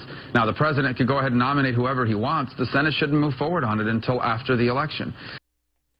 And, oh, by the way, there is some sadness in addition to the passing of an intellectual giant like Scalia, just short-term sadness with this term of the court, where there's some important cases pending that are now going to be, if it's 4-4, the lower court decision stands. Yep. Right. And then there's also Anthony Kennedy. You never know which way he's going to go because he's unpredictable. That's right. And so with respect to the Texas case involving restrictions on abortion, like 24 weeks, none after 24 weeks, that's before the court. The Friedrichs v. California case about compulsory union dues is before the court. That now has moved from likely 5-4 to likely 4-4, meaning it's not going to change. That could have been a momentous decision. And Little Sisters of the Poor, their Obamacare contraception mandate case probably goes the other way now, too. So real policy impact based on Scalia's passing. And you know President Obama is not going to sit this one out. I mean, it's 10 months left in office. He was going to appoint someone, and the names just keep coming. Because, you know, he had a short list anyway. But Cory Booker. Yeah. Loretta Lynch. Yeah. Jane Kelly, who was a Harvard law grad and classmate of President Obama's. Merrick Garland, who NBC described if he was going to pick a centrist or somebody that the Republicans may be able to accept, it would either be Merrick Garland or this other gentleman who I'm having a very hard time pronouncing his name, Srinivasan. Yeah, Merrick Garland, Chicago guy, Niles West grad. Yeah. Interestingly, on the list that is these various lists that are being floated, a lot of Democrat politicians. You mentioned Cory Booker, senator from New Jersey, Kamala Harris, the attorney general from California. There was who else was? Deval Patrick, former Massachusetts governor, who he just referenced when he was here in Springfield. Michelle Obama, the first lady. Stop it. Barack Obama the appointing president himself. of the United States, right? You may know me. I worked a little bit at University of Chicago. Yeah, then I got this thing. As a and it's non-tenured professor. Yeah, so go ahead. You know what? Nominate a Democrat politician. Please do that. Please do it. Yeah, but is there anybody at all that the Republicans No, because would what help? I mean, if you want to nominate like Professor Robert George at Princeton, then maybe I could see my way clear to vote for that. But unless you nominate an originalist like Scalia, then no. He can't be replaced. And of course he's not. And of course he's not going to do that. So this like moderate, the Merrick Garland's a good example. A moderate that I can build consensus around. Lie. No chance. No chance. Just draw the line, make it nice and clean and bright. Say nothing until post January 20th of 2017. No more recesses. We all play inside, kids. And to the extent that Obama wants to be real aggressive and try and make an appointment during this existing recess that started on Friday that runs through February 22nd, then be prepared to use the authority granted you by the Constitution as well as the precedent set in the NLRB v. Canning case to open and close sessions to rescind any recess appointment President Obama might make. But I will say this: Republicans, just the edict that was issued by Mitch McConnell is not enough. Unfortunately, we've seen this play out too many times, where the left have street fighters who are completely unbounded by their own hypocrisy, like Chuck Schumer, who suggested, with respect to Bush in 2007, the same thing that's being suggested now with respect to Obama, but he's being all high and mighty and haughty about it. And we have too many cake eaters. This is going to be a fight. This is going to be a fight. This is going to be a campaign issue. So you better hunker down and use all the weapons in your arsenal, Republicans. Let's go to Verlin on the South Side. You're on Chicago's Morning Answer. How y'all doing today? Good. What I want to say is I want to send a condolences out to the Scalia family, because any loss of life is tragic as far as I'm concerned. And what I want to say about him is I think he was a in-your-face, upfront type of guy, tell you how he feels, and I respect that. And I think that he did more good. Even though we might not agree on things, he did more good for this nation than not. Now, and that being said, I got something to say to an attorney that thinks she's practicing the law, but she practices crap. Gloria Allred, you gonna burn in hell for the perpetration for the crap that you perpetrate on the American public. It's something that I call a hot spot for you. Is Gloria Allred a potential nominee? No, she's not on the short list or the long she's list. not on the no. But you know what she does?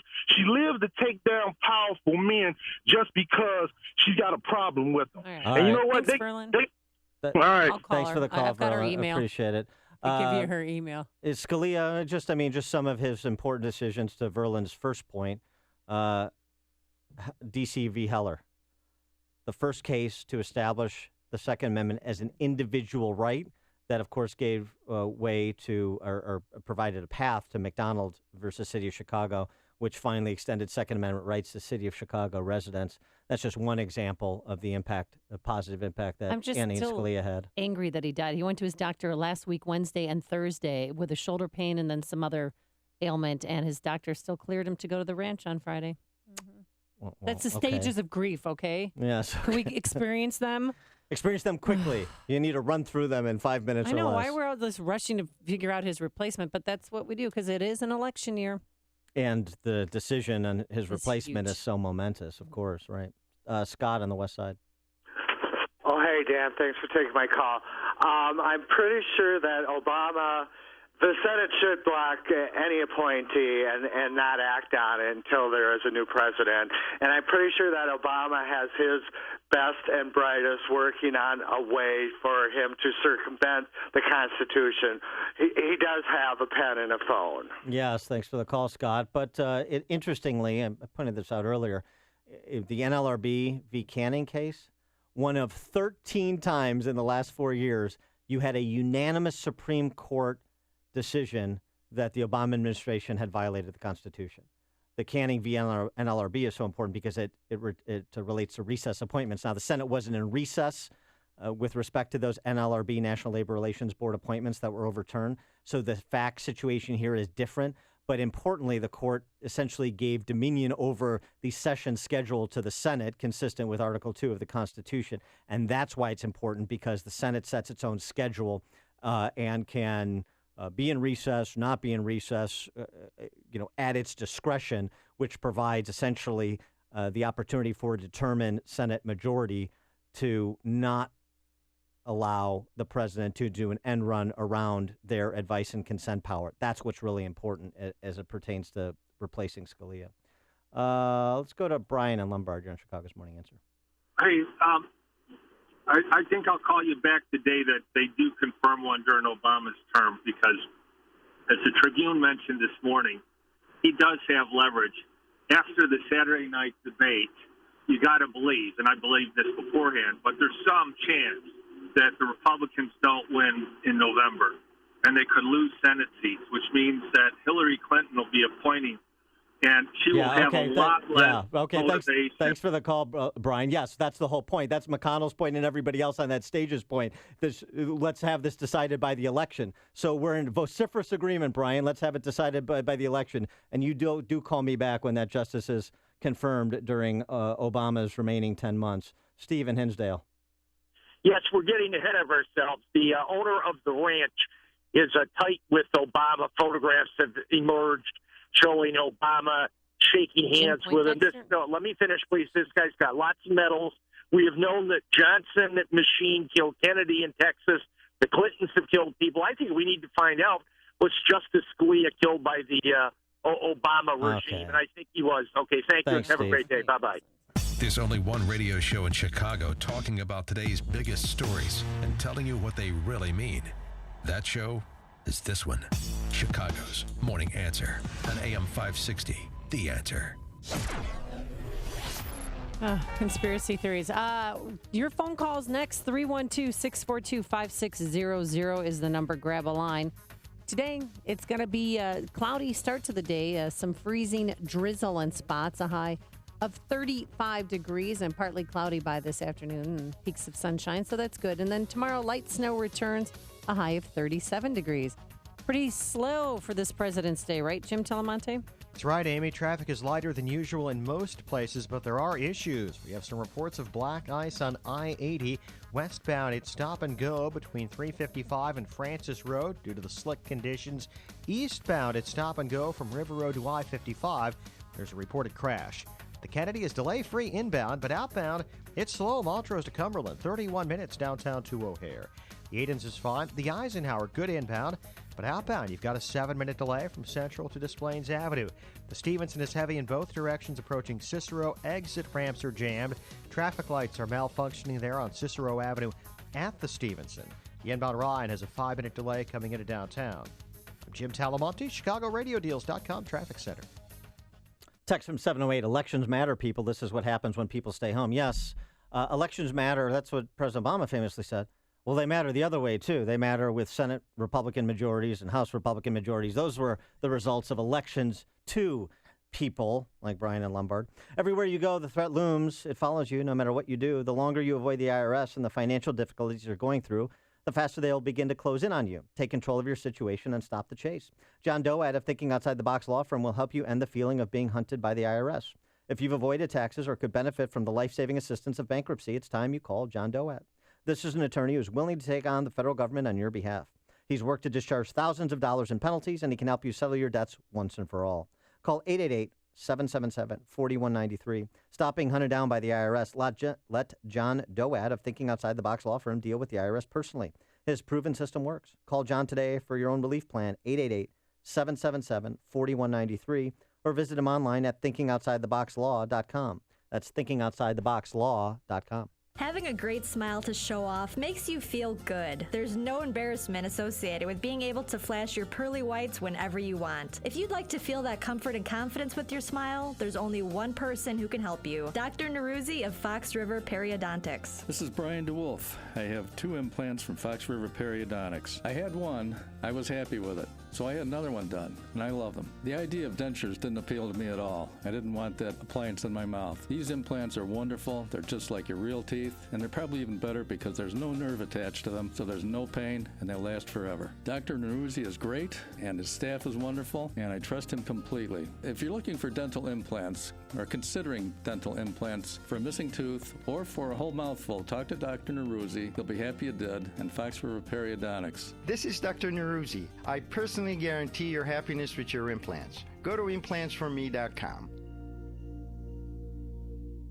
Your company uses interior lighting 12 hours a day, 5 or more days a week. That's up to 40% of your energy costs. Now imagine huge immediate savings with worry-free replacement lights that fit in your current fluorescent fixtures. LED tube lighting with a 10-year warranty and up to 20-year useful life. Cost-conscious companies are converting now to cutting-edge revolutionary LED lighting. From factories and retail to office and residential, discover the benefits of quality manufactured LED lighting from Chicago's premier LED fluorescent replacement provider, Lights LLC. They're retrofit so there's no fixtures to replace. Made of safe, unbreakable plastic, they won't flicker and eliminate ballast buzz. Your employees will love them. To learn more, contact Lights LLC right now for a free lighting ROI analysis. Call Scott Moninger at 630-778-5002 or visit litesllc.com, 630-778-5002 or lightsllc.com. Lights is a proud Feed the Children business benefactor. Listen to podcasts of Joe Walsh and Chicago's Morning Answer with Dan Proft and Amy Jacobson on the AM 560 mobile app.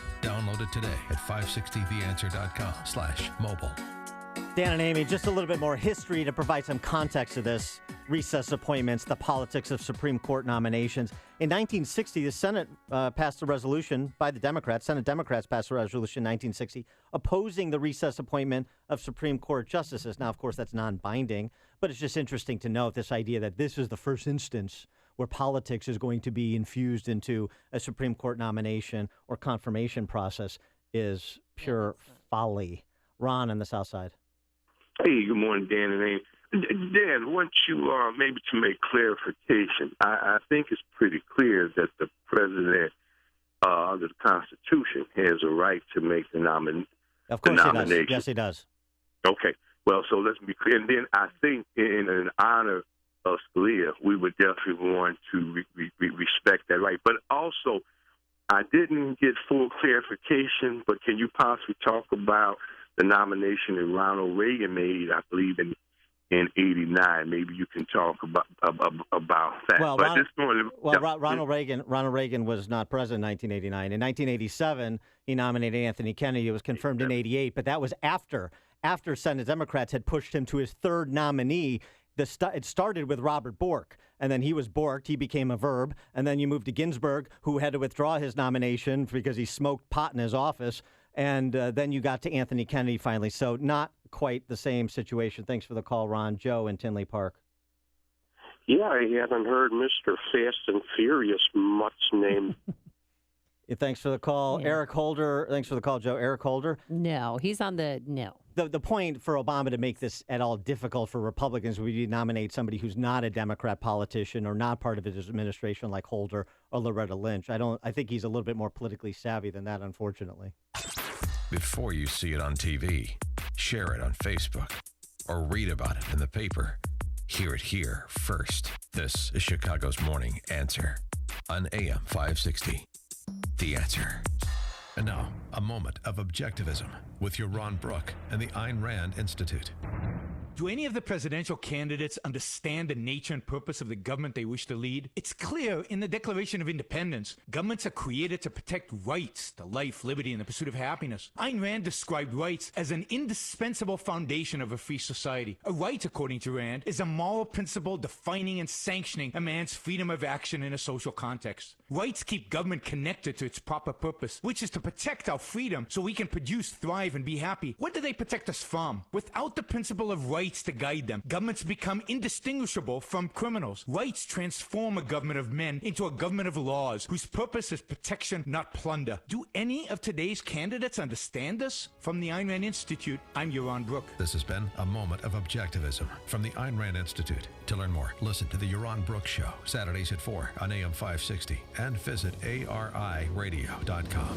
Why are Ayn Rand's ideas so compelling? Her worldview, her philosophy, expressed dramatically in her novels Atlas Shrugged and The Fountainhead, embodies the ideals stated by the Founding Fathers in the Declaration of Independence and sets forth the requirements necessary to achieve a flourishing life. She called her philosophy objectivism and said it was a philosophy for living on Earth. Today, decades after her death, objectivism continues to stir debate and inspire passion for the spirit of individualism and the enduring American dream.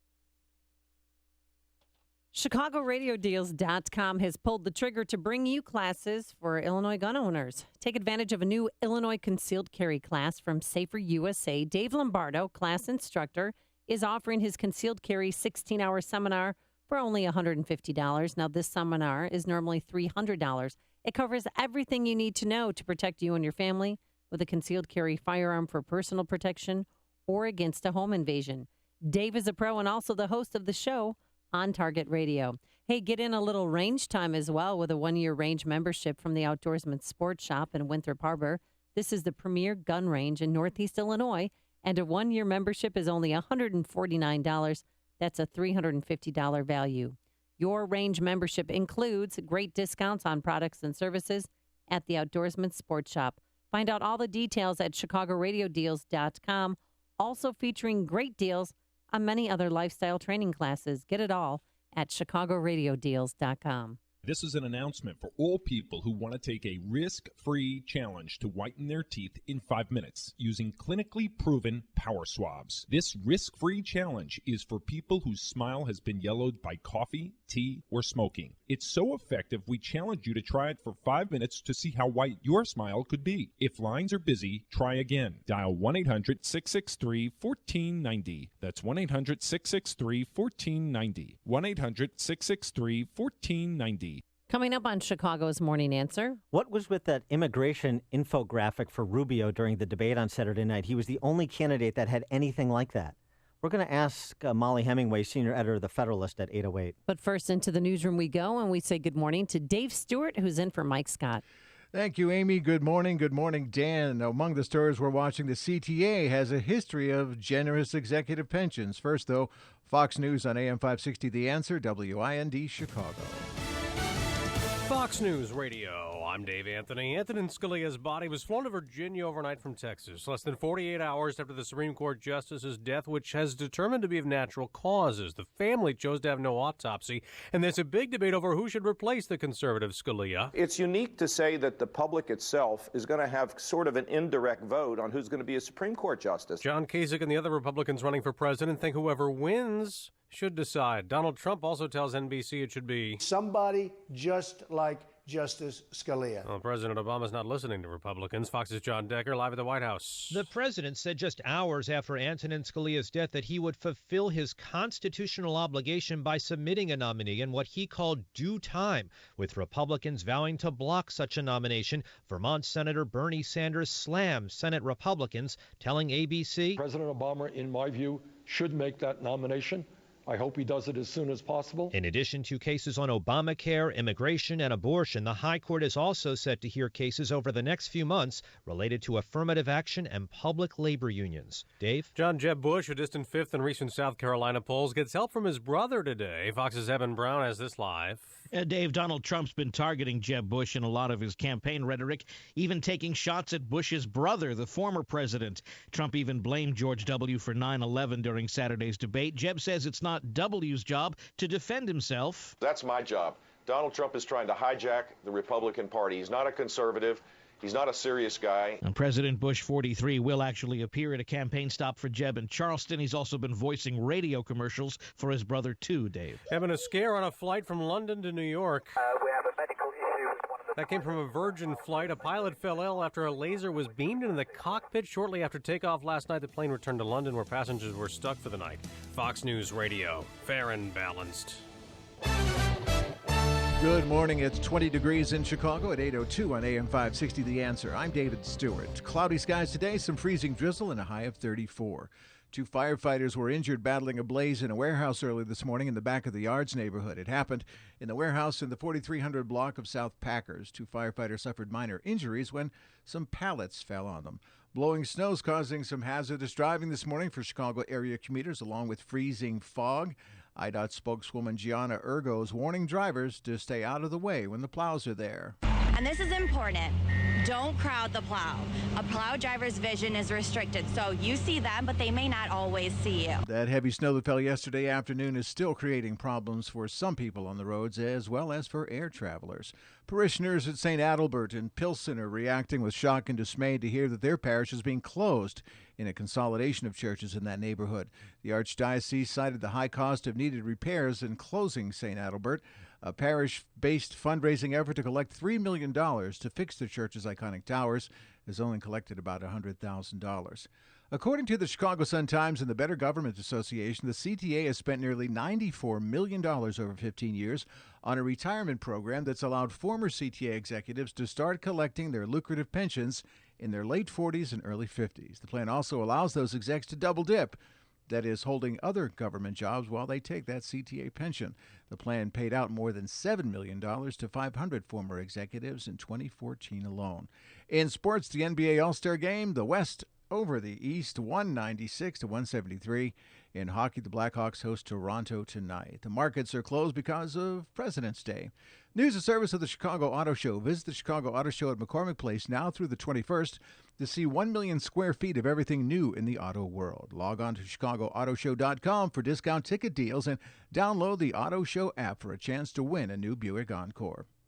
AM 560 News Time 8:04. Time now for the AM 560 Business Beat, sponsored by Turnkey.pro. From the Fox Business Network, Pat O'Neill.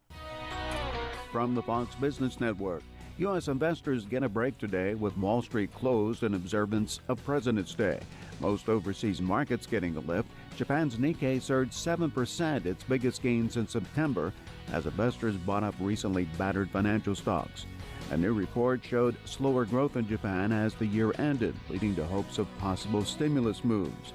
Let the competition begin. The U.S. and Cuba expected to sign an agreement tomorrow to restart commercial air traffic between the two nations.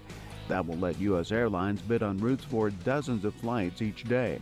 The R-rated movie Deadpool killed the competition this weekend, pulling in an estimated $135 million in its first 3 days in theaters. The film, starring Ryan Reynolds as a foul-mouthed superhero, trounced last February's R-rated record setter, 50 Shades of Grey.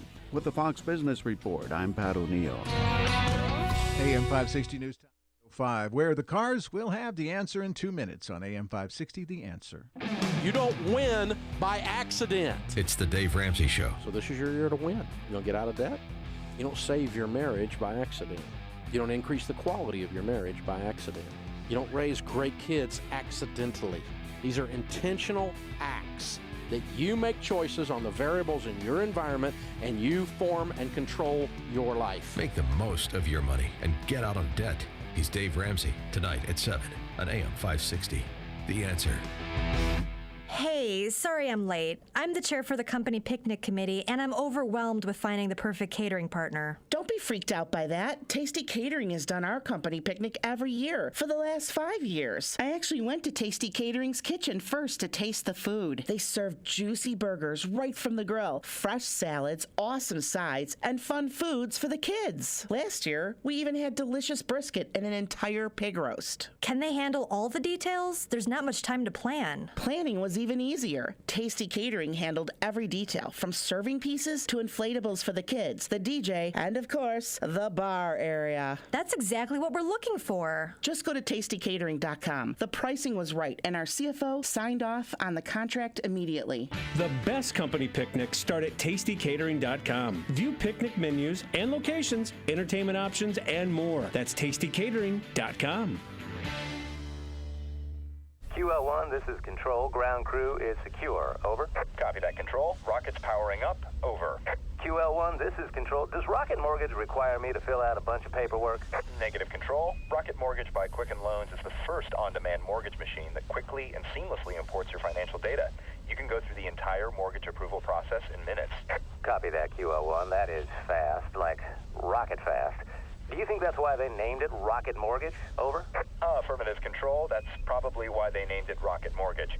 It also works on any internet-ready device, so you can get a Rocket Mortgage at any time or place you choose.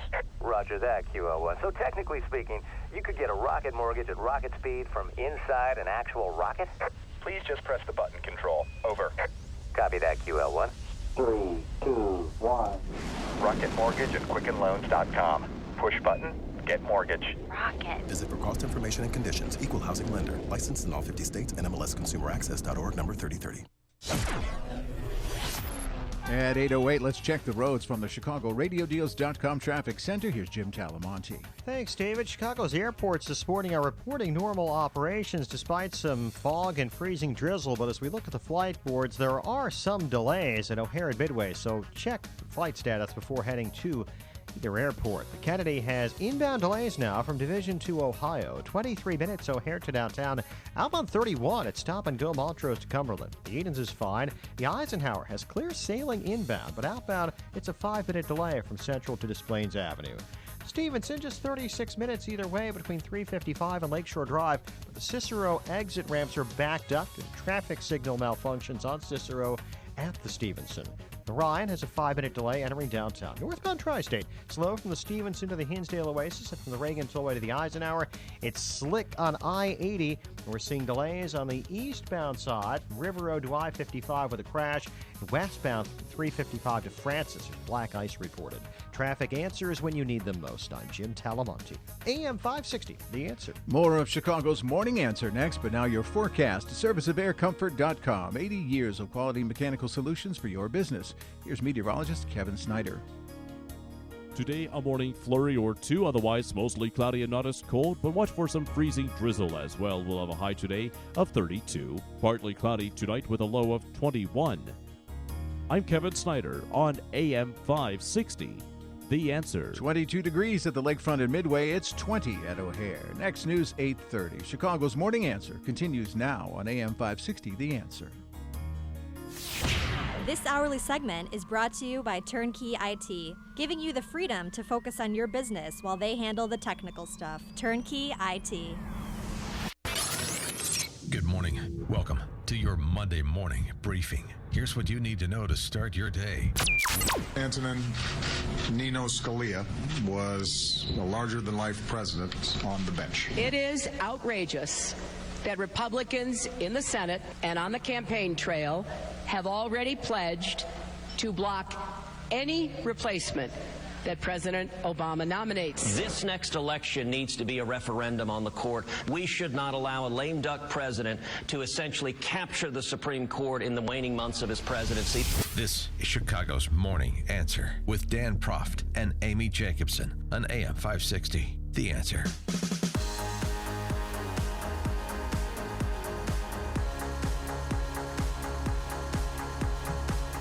Good morning, Dan and Amy. Amy, the debate on Saturday night, David French in National Review Online wrote, nobody won the South Carolina debate. Conservatism lost, and that he is refusing to watch any more GOP debates until the primary race dynamics change. I'm not sure it's going to. Good luck with that. Yeah, exactly. He referred to one presidential candidate acting like an angry drunk. Let me guess, that was John Kasich? Oh, no. Donald Trump. Yeah, in the first 30 minutes, whether it was about immigration or the George W. Bush record on 9/11 and WMDs as the predicate to go into Iraq, or Cruz suggesting that Trump would appoint liberal nominees to the Supreme Court, Trump kind of lost his stuff, didn't he? Well, I don't think there was ever any there, but he seemed agitated, and he was just shouting out. Anytime they asked him a question of substance where he had to detail a plan, or he just would, it just reminded me of the high school play yard where people just yell, liar, liar. My dad's bigger than yours. I mean, it was so out of touch and off base. I just think he's going to bring him down. I honestly, I don't think so. No, I'm telling you, this is going to knock him down a few pegs. It was so bad, Jeb Bush even got the better of him on a couple exchanges where they're talking about the matter of Iraq and the predicate to go into Iraq to authorize the use of military force. And Donald Trump is talking about how much money Jeb spent on ads in New Hampshire. And it's just bizarre. And then at the end, Jeb Bush wouldn't even shake his hand, and I don't blame Jeb. No, it's the other way. Trump wouldn't shake, correct. His yes, hand. Right, correct. The class act, that is Donald Trump. For more on the debate, we're now joined by our friend Molly Hemingway. She's the senior editor at The Federalist, thefederalist.com. Molly, thanks so much for joining us. Appreciate it. Great to be here. Good morning. Good morning. I want to get into Trump, but before that, there was this moment in the debate that has kind of largely gone unnoticed or unremarked upon because of Trump and his behavior, and that was Marco Rubio when he was answering a question about immigration. There was a infographic that came on the screen with 3 bullet points: deport criminal undocumented immigrants, finish 700 miles of walls on southern border, eliminate funding for sanctuary cities. Senator Marco Rubio infographic on his immigration plan, and there was no infographic for any other candidate on any other issue. It was kind of bizarre, and now it's leading people to question, well, was CBS trying to cook the debate for Marco Rubio? How did you react to that? I'm so interested that you noticed that. I noticed that too, and I actually went back and fast-forwarded through the debate to make sure I hadn't misunderstood it. It looked to me like he was the only one who got the graphic and nobody else did. But one of the things I noticed was that there was a time during the debate when the camera kind of swoops so that you think an infographic is going to come up for Donald Trump, and it doesn't. And so I don't think it's conspiracy. I don't think people were trying to help Marco Rubio. I think what happened was either technical problems for the infographics they'd provided for everybody, or the debate was just such a mess and things just went so off the rails that they had to stop their plans. Okay. Well, did you expect things to escalate so quickly? I mean, everybody agreed at first, and, they had the nice moment of silence for Justice Scalia, and they all agreed President Obama should not be appointing the new Supreme Court justice. But then it quickly turned ugly, and it was at some point it was almost unwatchable for me. It was a very weird debate, and I actually think that Donald Trump has done a really good job in the debates up to this point. I know pundits in D.C. like to say that he does a horrible job. I think he does a good job of connecting with the audience. He's funny. He's engaged. He gets his message across. The debate this weekend was the opposite of that. I couldn't figure out what he was doing. You could tell he was struggling to get a feel for the audience. He lost the audience right away. He was scrambling. He was frantic. He looked, and the set did not help him because he already has a very orange head, and then the set was bright red, and it just looked like he was on fire almost the whole time. He was pointing and angry and insulting and not funny, and he didn't have a good point behind it. And one of his most one of the things that you took away from it was not just that he came out really hard in support of Planned Parenthood, which was unbelievable, but then he also got into this conspiracy mongering about the Iraq War. And, this wasn't like the type of substantive foreign policy discussion you might see with a Rand Paul on stage. He was accusing George W. Bush of having lied, of cooking up evidence, he was basically going into straight up 9/11 truther mode. And I know people who like Donald Trump. They didn't like that. They thought he was really not behaving well, and they're concerned. So I heard Amy say that she thinks this might be something different than his other missteps. I think she might be right. This is the type of thing where it's embarrassing to support him. You realize the stakes are serious and that he's engaged in. Candidate. Yeah, but the question is it 20 points embarrassing? And who knows? Who knows? And also, will they justify it like they've been able to justify other things? But there's something, it kind of reminds me of when everyone liked Chris Christie, and then there was the bridge scandal, because people liked Chris Christie when he was going after the media or after unions. But when it was going after people like you who are commuting, it was less charming. And that's kind of what it seems like with Trump. It's really fun to watch him go after other people. When he's going after Republicans and people who support the military and whatnot, and again, I think there's a room for a healthy debate on all these things, but he was taking far left Michael Moore type positions. It's not so fun to watch his behavior when he's going after people like you, Mm-hmm. And then when he went after the Bush family, I mean, we played it here too, but going after them and blaming W. Bush for 9/11, that's because he was in office at the time. That's why the towers went down. And the crowd booed. I mean, I thought he was going to get booed and yanked off stage. And the thing is that people do not support a lot of the foreign policy that we saw under the Bush administration, this sort of prolonged war where your goal isn't really to win. You just kind of stay there for a long time. You don't have a clear outcome. You get involved in a bunch of places. People don't even like that they were booing someone because he had just misread what the actual critique of that foreign policy is, making it personal. I mean, people don't, Republican voters disagree with some of Bush's policies. It doesn't mean that they want to see him treated with such disrespect. Or impeached, for example, after the fact even. The other thing, too, there was just these weird moments where, usually if Trump is going to make a reference to something, it's a reference everyone gets. In his exchange with Jeb Bush, he talked about Jeb Bush saying something on the camp. I mean, we follow this stuff pretty closely. I had no idea what he's talking about. Something about Jeb Bush saying he was going to moon somebody on a campaign. Yeah, that's right. What the hell is he talking about, and why is he talking about that? Right, and I mean, if you're seeming less articulate than Jeb Bush, or if you're making, if you're not able to nail your points next to him, you're really not having a good night. Okay, Molly, I thought Marco Rubio did a fantastic job. I mean, considering his last debate, how did you think he did? Did he save himself? Yeah. I think there's no question that he had a really good debate, particularly relative to the previous debate. Unfortunately, I think that the debate was not a good debate overall in such a way that you come out of it thinking anybody won. Yeah. It just seemed like I It's a actually mess. told my kids when they asked who won, I said, I think we all lost. Right. And he did have a good night, though, and it was important for him to have a good night. And he was much different than the New Hampshire debate. One of the things that surprised me about Cruz, and I thought Cruz kind of like Rubio, it was like the solid, typical Cruz performance. It was like a solid, typical Rubio performance. But the thing that he didn't really prosecute his advantage with respect to the Supreme Court vacancy left by Scalia's death, which had just happened a couple hours earlier. And, I mean, this is somebody who clerked for Justice Rehnquist. He didn't mention that. It's kind of an important bio point to mention and really to kind of elevate him in addition to de-elevating Donald Trump with the Supreme Court justice back and forth the two of them had. You know, it was a missed opportunity, but I actually think the blame for this one goes to the moderators. I think that John Dickerson is a great moderator. I thought his questions overall were really good. However, he wasted all that time at the beginning talking about whether the president has the constitutional right to nominate someone, which of course he does. It's in the Constitution. And, you know, the most important thing being that the Constitution also says that the Senate has the right to confirm.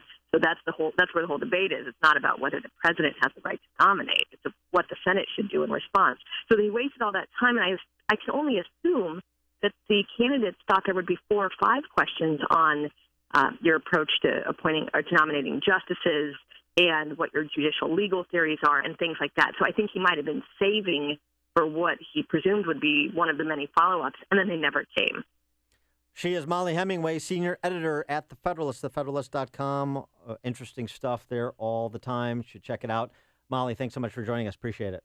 Thank you. And she joined us on our turnkey.pro answer line. You're listening to Chicago's Morning Answer with Dan Proft and Amy Jacobson on AM 560. The Answer.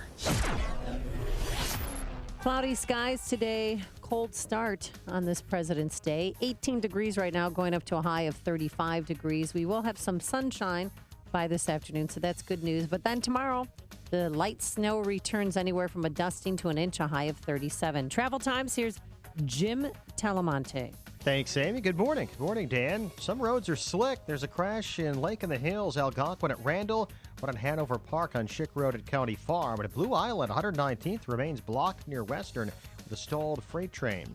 The Edens is clear. Kennedy inbound, slow starting around Division, 23 minutes. O'Hare to downtown, outbound 30. The delays start at Montrose. The Eisenhower is fine inbound. Outbound, it's just a 3-minute delay central to Des Plaines Avenue. Cicero Avenue at the Stevenson, signals are flashing red. That's backing up the ramps from the Stevenson to Cicero. Luggage is 35 minutes either way between 355 and Lakeshore Drive. The inbound Ryan has a 5-minute delay entering downtown. Northbound Tri-State heavy from the Stevenson to 47th, then at 290. The other tollways are good. I-80 westbound, it's slow going. The Veterans Memorial Tollway to Francis Road. Black ice reported in that area. Northwest Indiana now looks great. I'm Jim Talamonte, ChicagoRadioDeals.com, Traffic Center. Wouldn't you love to be soaking up the sun? Oh, sorry. Here, you go first, and then I'll go. It's a holiday. We shouldn't be working today anyway. Okay. I'll put that in the suggestion box. Thank you. Texas Senator and presidential candidate Ted Cruz will be the featured speaker at the Northwest Suburban Republican Lincoln Day dinner taking place Friday, March 11th. It's only 4 days before the primary in this state. And it takes place. The event takes place at the Meadows Club in Rolling Meadows. For more information and to purchase tickets, visit 560theanswer.com. and search the keyword Cruz. These tickets are going to go fast, more than 1,000 people expected, so buy yours today. Are you going to be emceeing the event? I am. Oh, nice. Yes, that'll be fun. Congratulations. And I'm going to be heading to Dove Mountain. Yes, Ritz-Carlton, Dove Mountain. I was there last year, and it's absolutely gorgeous. It's Arizona's #1 golf destination, believe it or not, and they have the #3 spa in all of these United States. Dove Mountain, Ritz-Carlton, the weather right now, 83 degrees, yes, and it's voted the best golf you can play. So from a 12-acre practice facility surrounded by the lush Sonoran Desert to a full-service golf and retail shop, it's truly a golfer's paradise. Or maybe it's time to just escape from the winter blues with a decadent spa vacation. You could be relaxing in the heated spa Serenity Pool with the private cabanas or relax in the tranquil Sonoran Desert Haven. You could go horseback riding here, play tennis. They have 20 miles of hiking trails. Dove Mountain, Ritz-Carlton Dove Mountain. You're going to want to go. And there's right now special rates and packages available for your spring break. So visit ritzcarlton.com/Dove Mountain. That's ritzcarlton.com/Dove Mountain for all the details. I noticed a difference the first bottle that I went through, definitely. And I just add it to my daily food is what I do, and it's great. It definitely works. Definitely more energetic, more clear thinking. I don't have what you would call a very good diet. We don't do 3 meals a day type of deal. So adding that definitely helps. I just also want to let you know that, man, I really feel the difference. I never get sick. I'm 55 now, but I mean, I don't look it. I definitely really see the difference with them. So it's like, it's great. I do love it, actually. I can feel a difference. Good health is only a phone call away. What are you waiting for? Don't miss your opportunity to get a free month supply of Balance of Nature. Call 1-800-2468-751. That's 1-800-2468-751. Or go online to balanceofnature.com. Use promo code CHICAGO. Hey, if you're a car enthusiast who appreciates the joy of driving a high-end performance car or never lost your passion for classic or modern muscle cars, you need to know about this Feed the Children business benefactor. With decades of experience, Comet Motorsports provides car lovers with the highest quality service and performance products available. And Comet can save you money on quality service for your pride and joy. Hey, if you own a late-model European performance or domestic muscle car, Comet can install performance tuning software to reprogram your car's computer to increase performance without sacrificing drivability. Comet is a complete tuning facility. Man, Comet even installs parts furnished by customers. If you have minor dents and dings, including hail damage, Comet can perform expert paintless dent repair to avoid bodywork and painting. Call Comet Motorsports in St. Charles at 630-584-5400 or visit CometMotorsports.com. That's Comet with a K. AM 560, The Answer. Dan and Amy talking about the debate, and we should also mention, this kind of got lost in the news, Amy, but more Hillary emails released over the weekend, 550 new emails, 84 containing classified information that wasn't on her server, that was a mistake or not an error, or was it not an error but a mistake, or was it not a felony but it is? She apologized and then took back the apology. Yeah, 81, excuse me, that were marked classified, 81. Among the emails, at least the first blush, she wondered how she could keep Bill, her husband, in check after a newspaper report questioned her husband's loyalty to Obama and suggested Bill could cause him re-election in 2012. That was one of the contents of the emails. I thought you were going to go in a completely different direction than where you went. She has how to keep her husband in check with all the other ladies. Yeah, she has what that concern. What do I do as to make him well. love me again? What do you think they did for Valentine's Day? I bet he bought her some roses and some chocolates. By her, you mean? Oh, which one? Yeah. The one that he's living with in his penthouse in I was going to say. presidential library. I assume they celebrated it separately. Donna and Gurnee, you're on Chicago's Morning Answer. Hi, how are you? Love your show, Dan and Amy. My comment is, there was a reference made by Donald Trump about mooning, that Jeb Bush had mooned somebody. But the comment was on a bus trip that he had, and the bus broke down. And when the bus broke down, he was talking to some of the reporters, and he wasn't getting a lot of attention. And he made this passing remark somewhere in there saying that I could moon the whole crowd and nobody would notice because he wasn't getting any media attention. And it was like, you could even look it up. It's in the Boston Globe on February 6th. And that's what Trump was referencing, but he kind of took it out of context. Yeah, thanks, Donna, for the clarification. That's right. I remember that. He said, I could moon somebody, pull down my big boy pants, and nobody would even pay attention to me. So Trump used that as an example of Jeb using profane language. Again, I reiterate my question. What the hell is he talking about? And speaking of Trump swearing, he's swearing off swearing for the rest of the campaign. That's nice. We'll see how long that lasts. Kurt in Park Ridge, you're on Chicago's Morning Answer. I was amazed to hear Trump say what he said about George W. Bush. I mean, know your audience. You're in South Carolina. Bush is revered there. They love him. The military loves him. He wasn't in, San Francisco saying this. And for him to get booed and not realize, hey, I'm in the wrong place saying this at the wrong time, it was crazy. Yeah. I was loving it because I don't like Trump. He's not my guy, and I hope this hurts him in the election. Oh, I think Thanks, it will. Kurt. I mean, he fell flat on his face. We're going to find out soon enough. There'll be overnight numbers probably tomorrow or Wednesday at What the if- latest. What if I'm right? What are you going to give me? A hearty handshake and the atta girl. Darn it, I want some Benjamins. Ralph and Rantoul. Yeah, good morning. I'll tell you what, Hillary and Bill did over Valentine's Day. They stared at each other's glasses wondering who was going to take the first drink to see if somebody was going to die. But as far as what Obama's doing, I wouldn't Princess be Bride surprised. game, yeah. I wouldn't be surprised if Obama uses his phone, suspends the entire government. Maybe he'll have to pull his pen out of his pocket if he needs to do something more than that, and appoint the Castro brothers as the dual replacement to Antonin Scalia, kind of do a tag team, like a recess appointment as soon as he suspends our government. The Castro brothers, you mean like Julian and his brother, not Fidel and Raul? No, I'm talking Fidel and Raul. Oh, okay. All right. Thanks for the call, Ralph. Sean in Elmwood Park, you have 30 seconds. I'm guessing Hillary had Haagen-Dazs with Huma for Valentine's Day. It is crucial that we block any appointee by Obama, whether it be recess or regular or whatever, because socialism is unconstitutional, whether it be Bernie Sanders, Donald Trump, or the Duchess of Chafington. I'm guaranteed not to be forced into socialism, and I will not go quietly. This is the morning show more Chicago radio listeners are choosing. This is Chicago's Morning Answer on AM 560. The Answer.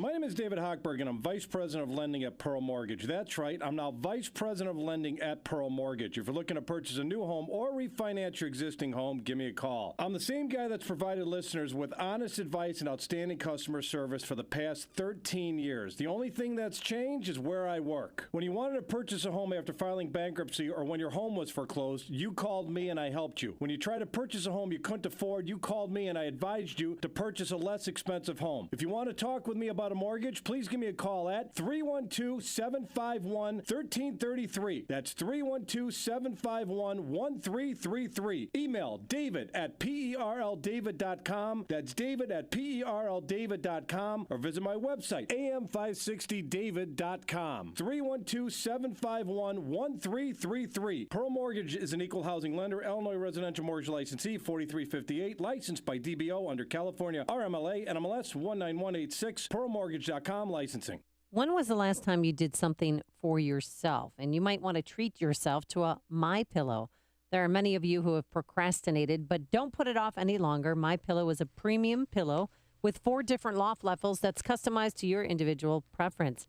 And for my listeners who use the promo code Amy, you will get 2 pillows for the price of 1. It's MyPillow's best offer. And again, it's so important to get a great night's sleep. I slept like a rock last night. Did not move all because my pillow conforms to my neck and back. I don't wake up tossing and turning in the middle of the night. It helps with snoring, headaches, neck pain, insomnia, allergies. Plus, it's washable. And it's the official pillow, didn't you know, of the National Sleep Foundation. For this 2 for the price of 1 offer, visit mypillow.com. Type Amy, A-M-Y, in that promo code. Or call 800-489-0201. That's 800-489-0201. Coming up on Chicago's Morning Answer with Dan Proft and me.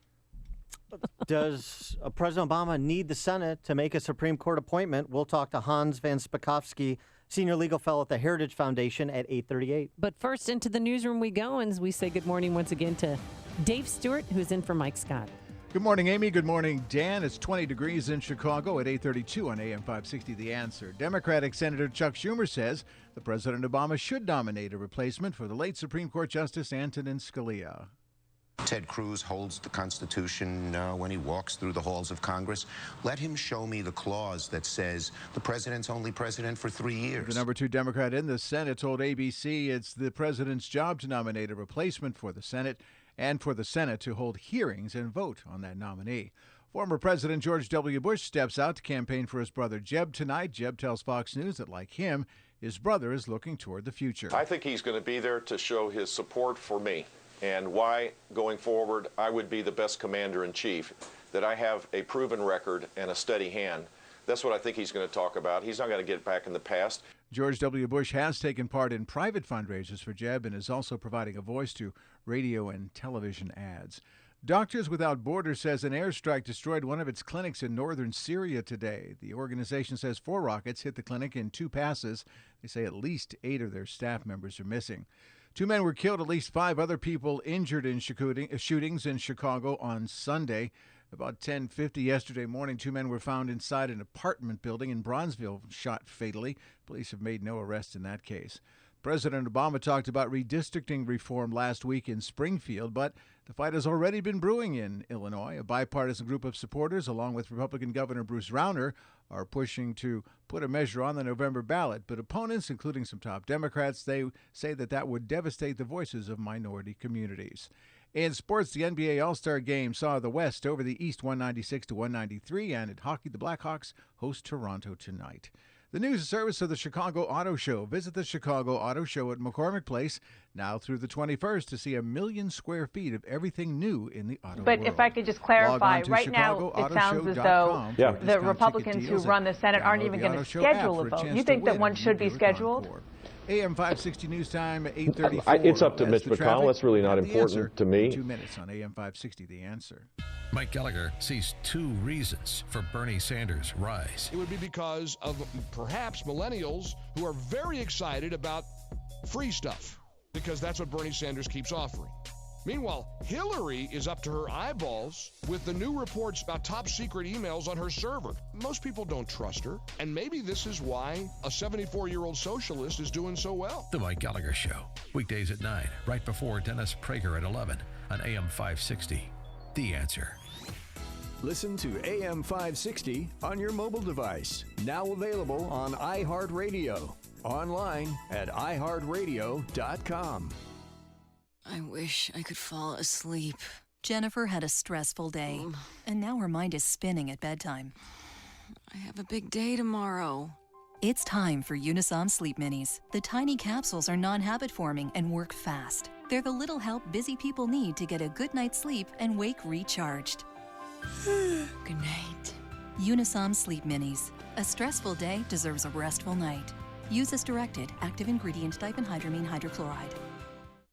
Hansel and Gretel left breadcrumbs on the trail to help find their way back home. You leave breadcrumbs when you use public Wi-Fi, shop online, or give out your social security number. At LifeLock, we can detect signs that someone picked up your breadcrumbs to take what's yours. Unlike free credit monitoring, we have a resolution staff to help fix messy identity fraud problems. No one can prevent all identity theft or monitor all transactions at all businesses. Plans start at $9.99 a month. Go to LifeLock.com and get 10% off with promo code NEWS.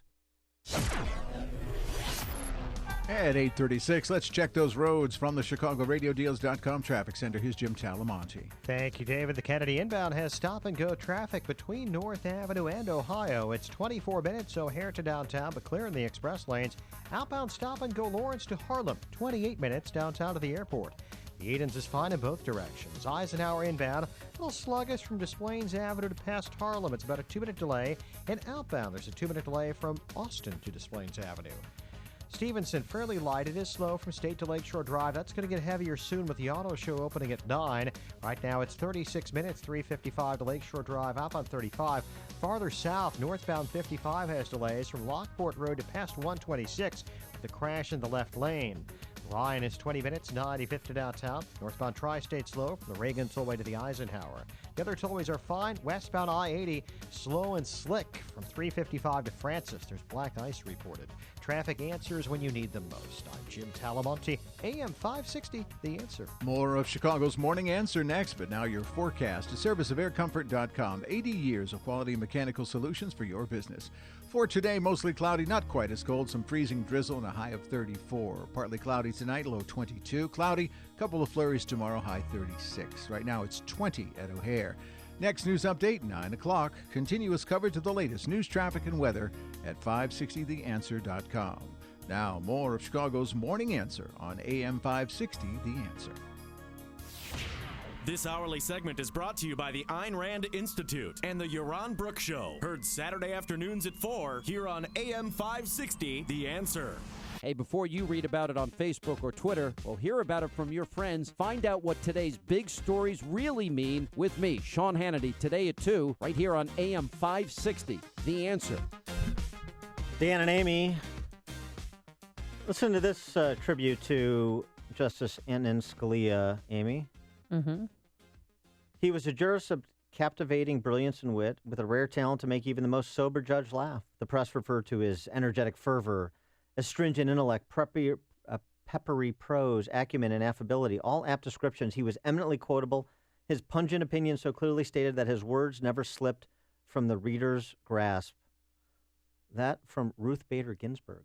Oh, yeah, they were good friends. Yeah. And he also took Kagan hunting a few times. I mean, he was true to his beliefs and to his moral standards, but he was also reached across the aisle and was nice to the liberals. And more importantly, he was true to the black letter of the U.S. Constitution, which you don't get a lot these days, and thus the importance of his replacement. Now, Jeb Bush was one of the candidates on stage on Saturday night where they all agreed to varying degrees, with John Kasich varying the most, that the appointment and any confirmation should be pushed off until the next president.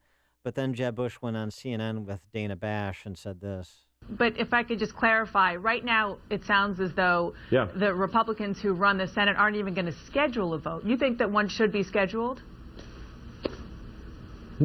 It's up to Mitch McConnell. That's really not important to me. Ooh. I think... Was he taken out of context? I'm going to construe that in a light most favorable to Jeb Bush and say it's not important to me how they do it or what they do, just as long as they push it off until the next president. I'm going to give him that. But Jeb Bush, again, with his precision with English language, when it's lacking, it could be particularly damaging 5 days before a certain southern state primary. So we'll see how that plays. But let's get more on Antonin Scalia and what Republicans can and should do, and what we anticipate that President Obama will do, and how this plays out and folds into the presidential election. We're now joined by Hans von Spakovsky, who is a senior legal fellow at the Heritage Foundation.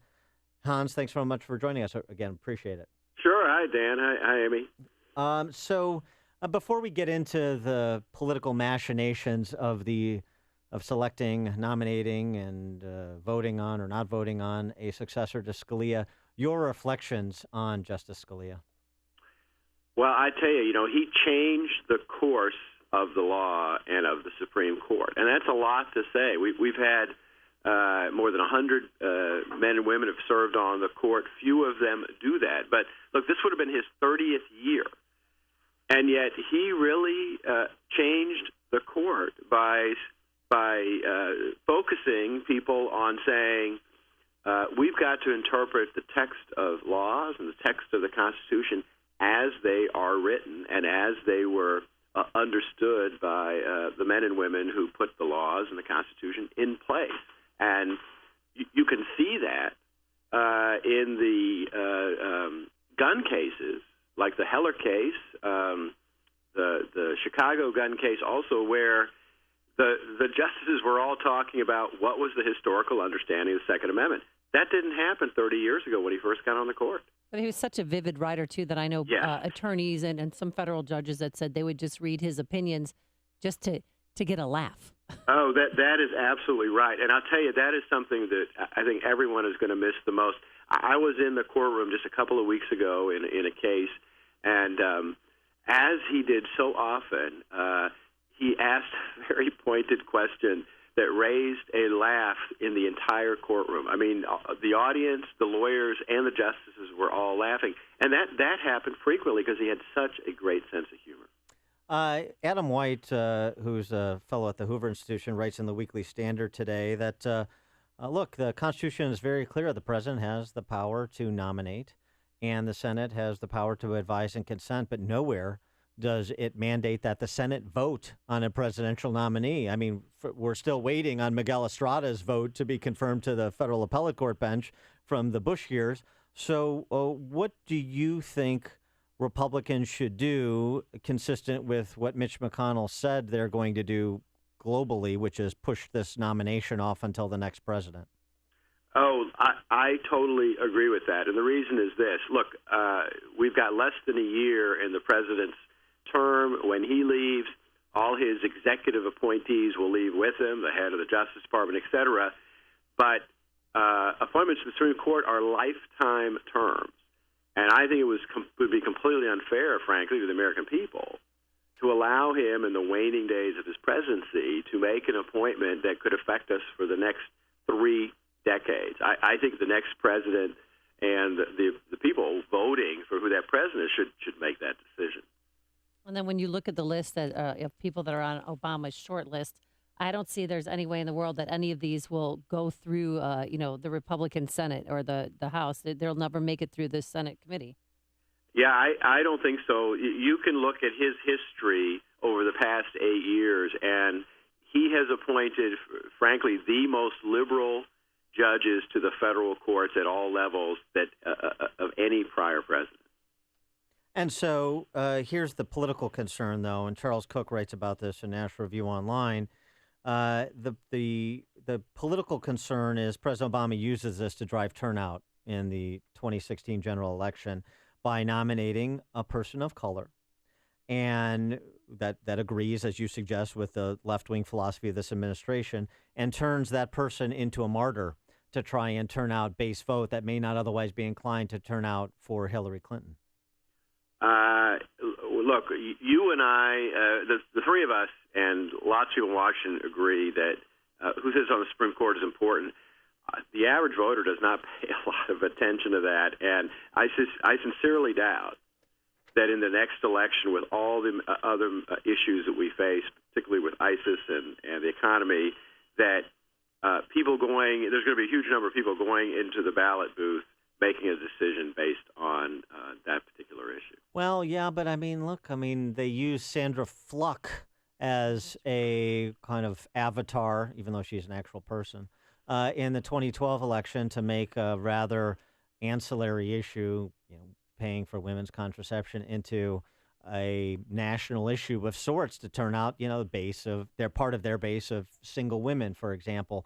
You don't see them at least pursuing that strategy, knowing that to do something like what other people are suggesting, like slamming through a recess appointment right now while the Senate's in recess, would tip the scales in Republicans' favor, see another kind of imperial move, as opposed to trying to give the appearance that he's trying to follow process, and it's those obstructionist Republicans that don't like women and minorities that are at it again.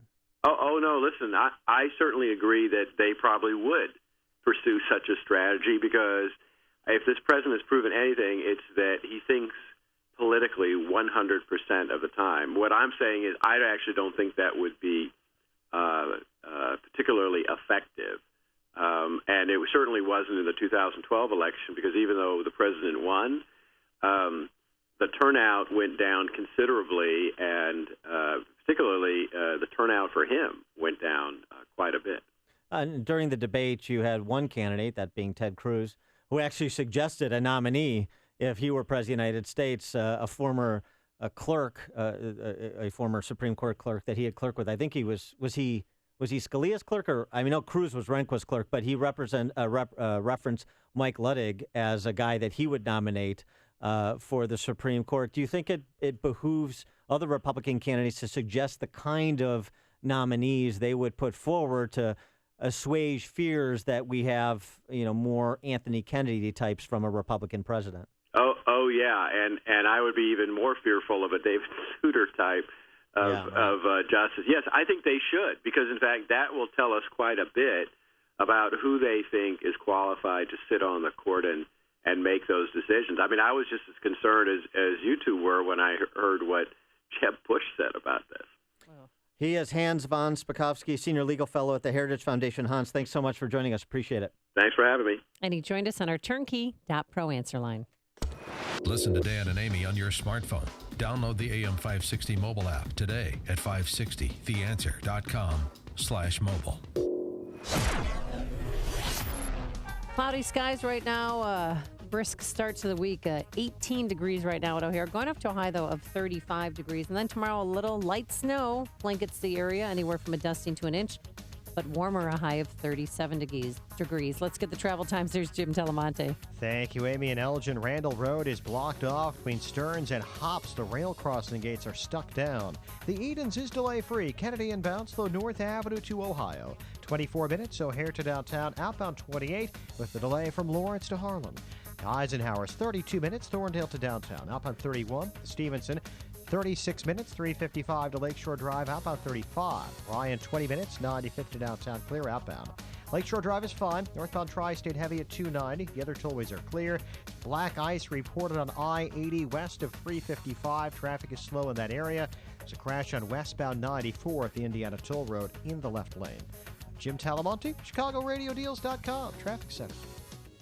Get out your calendars. Saturday, February 27th, you can see Chicago Police Department take on the Chicago FBI in the 5th Annual Law Enforcement Hockey Classic in Bensonville, presented by Honor Flight Chicago. For the past 8 years, Honor Flight Chicago has flown more than 5,900 World War II veterans to Washington, D.C. to see their memorial.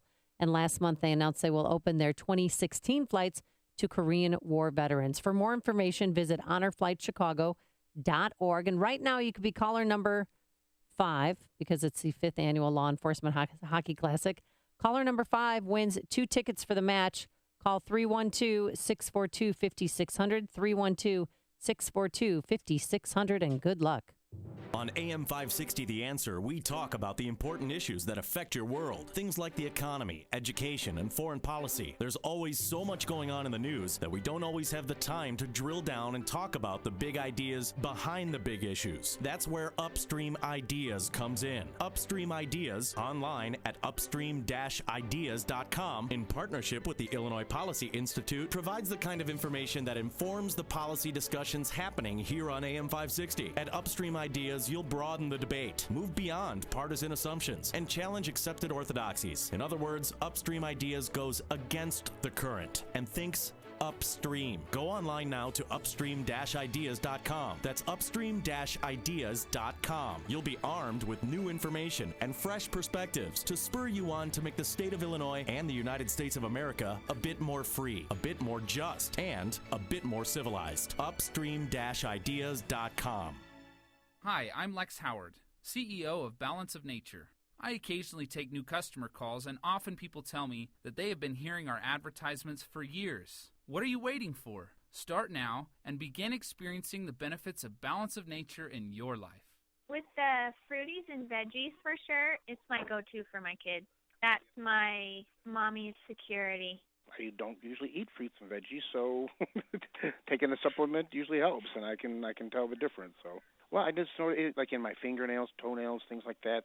They've cleared up. They were kind of brittle and breaking, and now they don't do that anymore.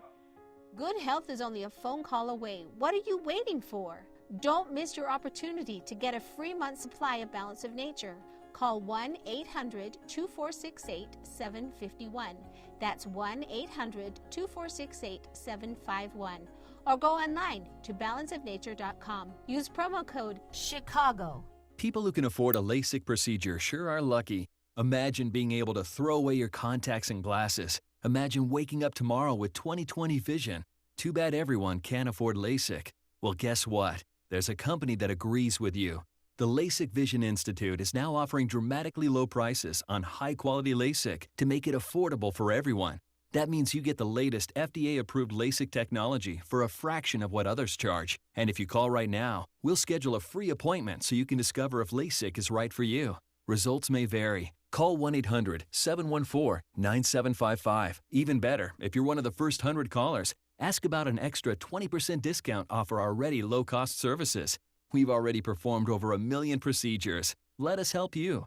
Discover how you can get the quality LASIK experience you deserve at a fraction of what others charge. For your free appointment, call 1-800-714-9755. 1-800-714-9755. AM 560, The Answer. Dan and Amy, Amy. Wait, no. How was your Valentine's Day? You didn't even know when it was. When we talked on Friday, you thought it was Saturday? Yeah. I said, no, Dan, Valentine's Day is on Sunday, February 14th. Usual ritual, as I mentioned previously. Footies, Afghan. Galen Haagen-Dazs, Jennifer Aniston, romantic comedies, Barry Manilow records, lots of Kleenex. It's some Air Supply, too. Yeah. I have to laugh. Yesterday morning I went to Mariano's, and so many guys were just scrambling to get flowers and chocolates and stuff. And they kept coming through the door, and I was so embarrassed for them. Get it together, guys. See, this is the problem with gentlemen. I mean, those who cannot teach. And so let me instruct the gentleman out there.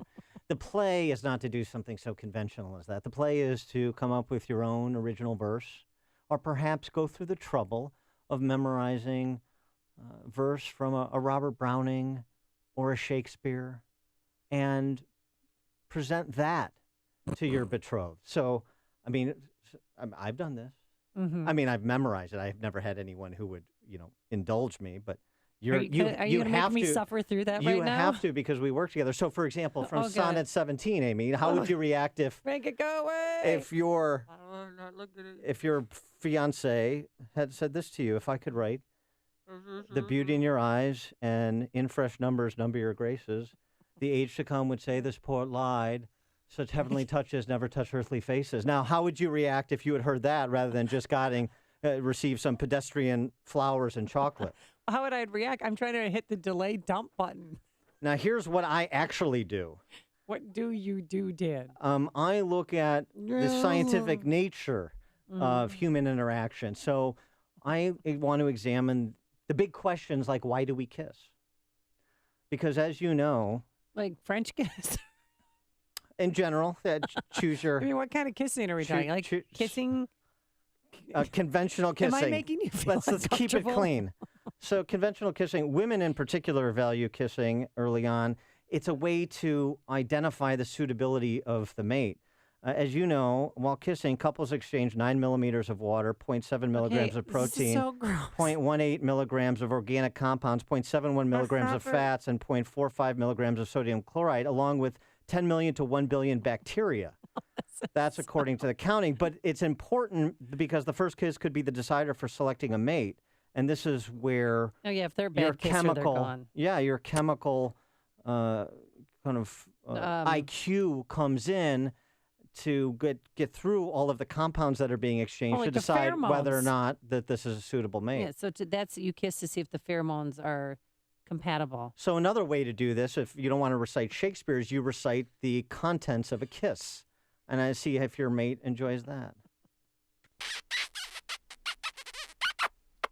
You're a physician, a nurse, or in the medical field. You have a sick patient who requires a custom, non-sterile compounded medication. This is some big news. You can refer with confidence your patients to Martin Avenue Pharmacy in Naperville, the first and only compounding pharmacy in DuPage, Kane, Kendall, LaSalle, DeKalb, and Western Will County to earn the Pharmacy Compounding Accreditation Board's seal of accreditation. The first and only. Patients and medical professionals want to know their compounding pharmacy is of the highest quality and has been independently verified. PCAB offers patients and medical professionals a way to verify that their compounding pharmacy is meeting the very highest and strictest national standards. When you know the difference, it makes a difference. Martin Avenue Pharmacy in Naperville, a PCAB accredited compounding pharmacy, 630-355-6400, or go to martinavenue.com.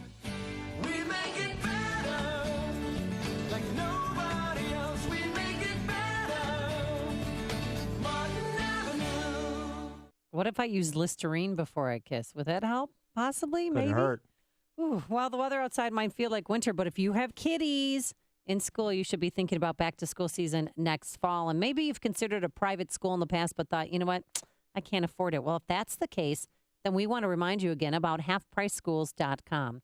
At halfpriceschools.com, you can find dozens of local private schools that are offering vouchers for a full year of tuition at, you guessed it, half the price. There's no catch. So find a school near you, purchase the tuition voucher, and prepare to send your little kiddies off to school this fall. It's that simple. Halfpriceschools.com has schools located all across the Chicagoland area, including Grays Lake, Hoffman Estates, Chicago. This might make private schools a real option for you and your family for the first time, but do not wait. These vouchers sell out every year. Visit halfpriceschools.com today. That's halfpriceschools.com. Hi, I'm Tom Sadeka, President and CEO of Precision Payroll of America. We're the 32-year-old company whose first employee and first client are still working together. With me today is one heck of a great service partner. Thanks, Tom. Hi, I'm Andrea Kashaba, owner of Tulane & Associates Accounting and Tax Services here in Elk Grove, servicing small businesses since 1986. I heard Precision Payroll ads years ago. I called on behalf of one of my clients. Tom came out, met with us. Since then, we've added 6 more clients and absolutely love working with Tom and Precision Payroll. As an accounting professional, I love having the connection with Precision Payroll as it makes serving my clients even easier. Andrea, thanks for coming in and sharing our success story. You are awesome and a joy to work with. If you want to partner with us or work with us, call me directly at 630-242-1507. That's 630-242-1507. Or on the web at precisionpayroll.com. When elderly family require care, you insist on local medical professionals with specialized training in home services and nursing. Alliance Home Service is a leading family alternative to nursing home and institutional care. It's critical to ask the right questions when matching a caregiver to your loved one to maintain the most positive lifestyle for your entire family. Alliance Home Service is among a select group of Chicagoland companies providing in-home non-medical care such as hygiene, medication reminders, activities, and companionship and medical care. All caregivers have the highest level of training and expertise. You'll experience the cost efficiency of in-home care as well as the level of caring you expect from family. Call founder and registered nurse Linda Weiler at 866-227-3459 or visit alliancecaregiver.com for a no-obligation family care consultation. Alliance Home Service. Our family caring for your family. That's 866-227-3459 or alliancecaregiver.com.